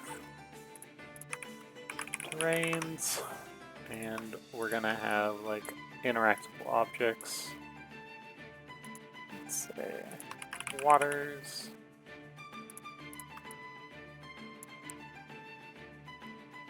And we could separate all our objects into like quadrants or biomes or something. I find that that is pretty hard to keep on top of. So we might just have, for now at least, let's say interactable objects. Throw that twisted tree in. Let's go look at our interactables test scene. Let's see if there's anything else that we want to throw in now. Maybe we can just throw some placeholder trees around, but let's scope it out. Alright, so we got a lot of rocks. That's going to be a whole project in its own to build out those cliff sides and like movable terrains that you can move across. All the gems and stuff we want to place along those paths. We don't really want them to be haphazardly placed. We could place some enemies in, but feels kind of cheesy until we get their functionality done. We probably will place these tentacle boys, which are really just dead pine trees, but we're going to call them tentacle boys. But I think trees are really what we're going to roll with. So we got oak trees, I believe. Yeah, oak trees, birch trees, maple trees. Maple trees. We'll probably do a circle of grand trees around our twisted tree, and then the forest around it will be oak and maple and pine. So grand trees, and then oak, maple, pine, and then we'll have birch over here. And then we'll do our tentacles over here. So there's our big dense forest of the 3. Birch forest, dense forest. So yeah, we can place some of those, just kind of mark out the spots. Oh, and our cherry blossoms will go down here. But it's going to look a little wonky before our textures, so I'm just going to place a few just to mark out the areas.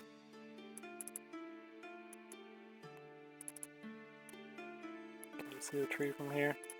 I want to take a look at that real fast.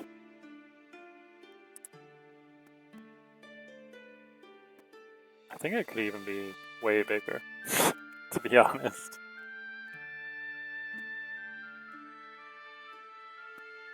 But let's get some of the other... I'm going to make it a little bit bigger.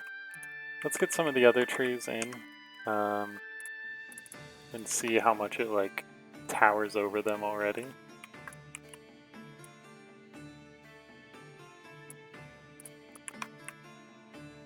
So around this guy we wanted grand trees. Let's go ahead and just put this in a blocking grouping, just so we know that these will all be replaced when we go detail these sections later. So we have grand trees, magic grand trees, and purple grand trees. Let's take a look at all 3 of those. And while we're here, let's fill in this water. There we go. Okay, so we got grand tree, purple grand tree, and magic grand tree. I think all 3 of those are cool. We can go ahead and use all 3. And we're gonna... we could actually, in this terrain, make it a proper grove. If we decrease this, give it kind of a moat even.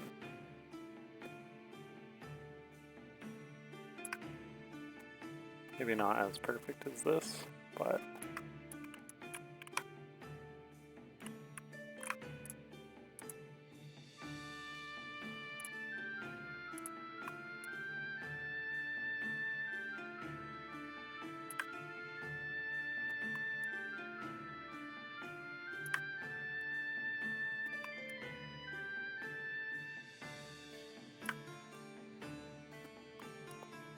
And we could even make this a separate interactable water, so we can rename it into just a different kind of water, like magic water or something, and then that'll get passed along to our engine for item crafting. It's good to have those differently named items for that purpose. Yeah, this tree looks so massive compared to the normal sized trees. But let's go ahead and... Oh, I'm not on the axis. So, what we want to do, I think... There should probably be harder cliffs.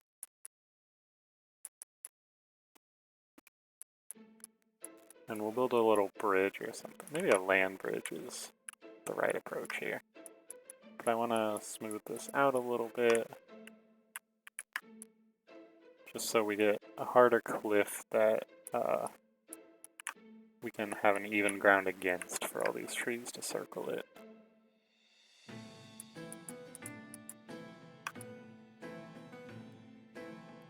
That's how we get our hard cliff, is bring it up and then bring down the area beneath it, or beside it.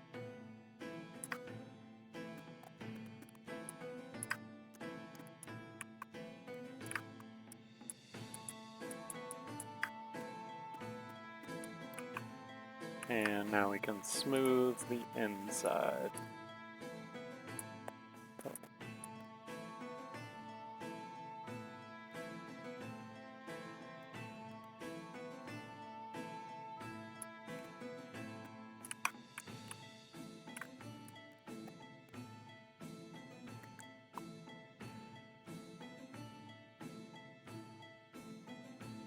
Okay, let's give ourselves a little land bridge to get in as well.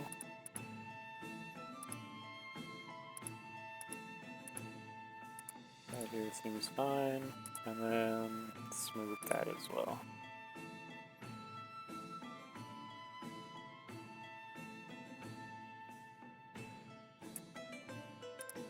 We can even make these outer edges a little more pronounced.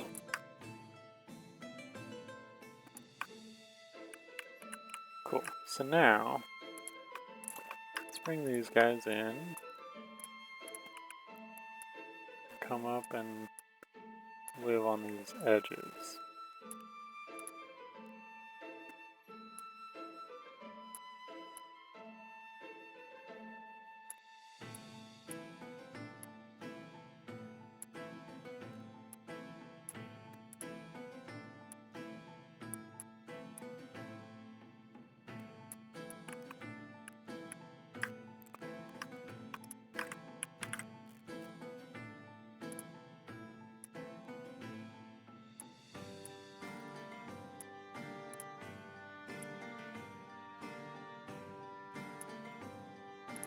And we probably want the purple and blue ones to be a little rarer, mostly just the green ones. So let's copy the green ones a lot.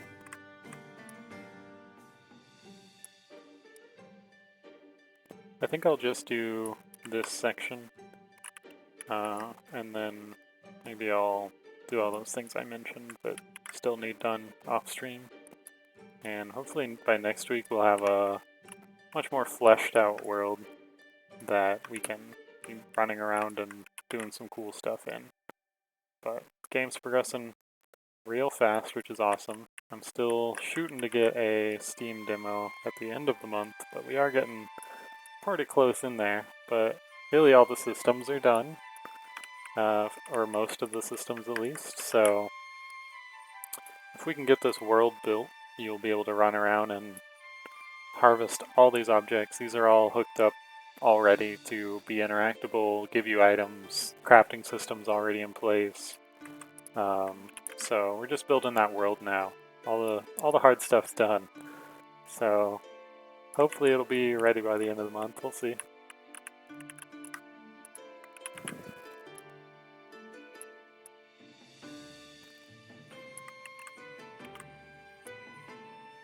So we'll just kind of build out this area a little bit, and then go see what it looks like as the player, and then we'll probably call it. Maybe find somebody fun to raid.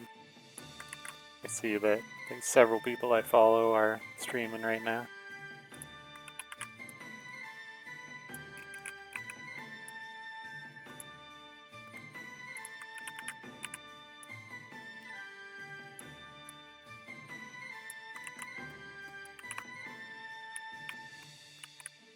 Yeah, we're gonna need a lot more trees in this area. Or we're gonna need to make this tree smaller or these trees bigger. I'm so bad at the scale, but I think it's gonna be really cool. That guy, kind of. I guess we should be slightly tweaking all these tree sizes too, so they're not exactly the same. but whoa. Why are you so off on your... Why is everything... Did I do something very wrong? Alright. So everything's anchor point is now this tree. So I'm gonna close and reopen the scene, but I think before I do that, that's probably a great place to stop. Let's run over there, let's check out the trees. See what they look like as the player. Can't even see the small trees. The leaves aren't rendering because we're so far away. There's going to be a whole forest between us and them. Let's go check out the tree from the base though. It was probably way too big, but I like those big grand things. Alright, leaves are rendering in. Oh, we've goofed. Can we get back? You know what? We can just, where are you at, little guy?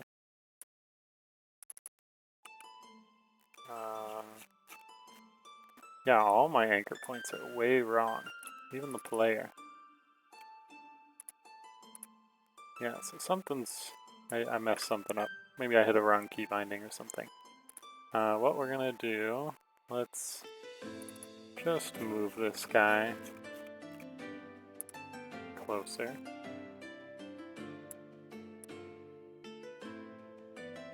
Then we'll go check out these trees.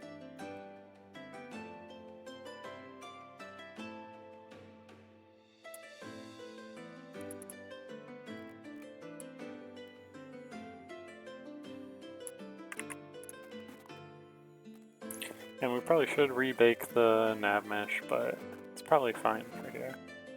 So, trees everywhere, blah blah blah. I mean, maybe that's a good size. It's so big you can't even see it. Yeah, that's why we needed to rebake the nav mesh, but... Alright, I'll do it.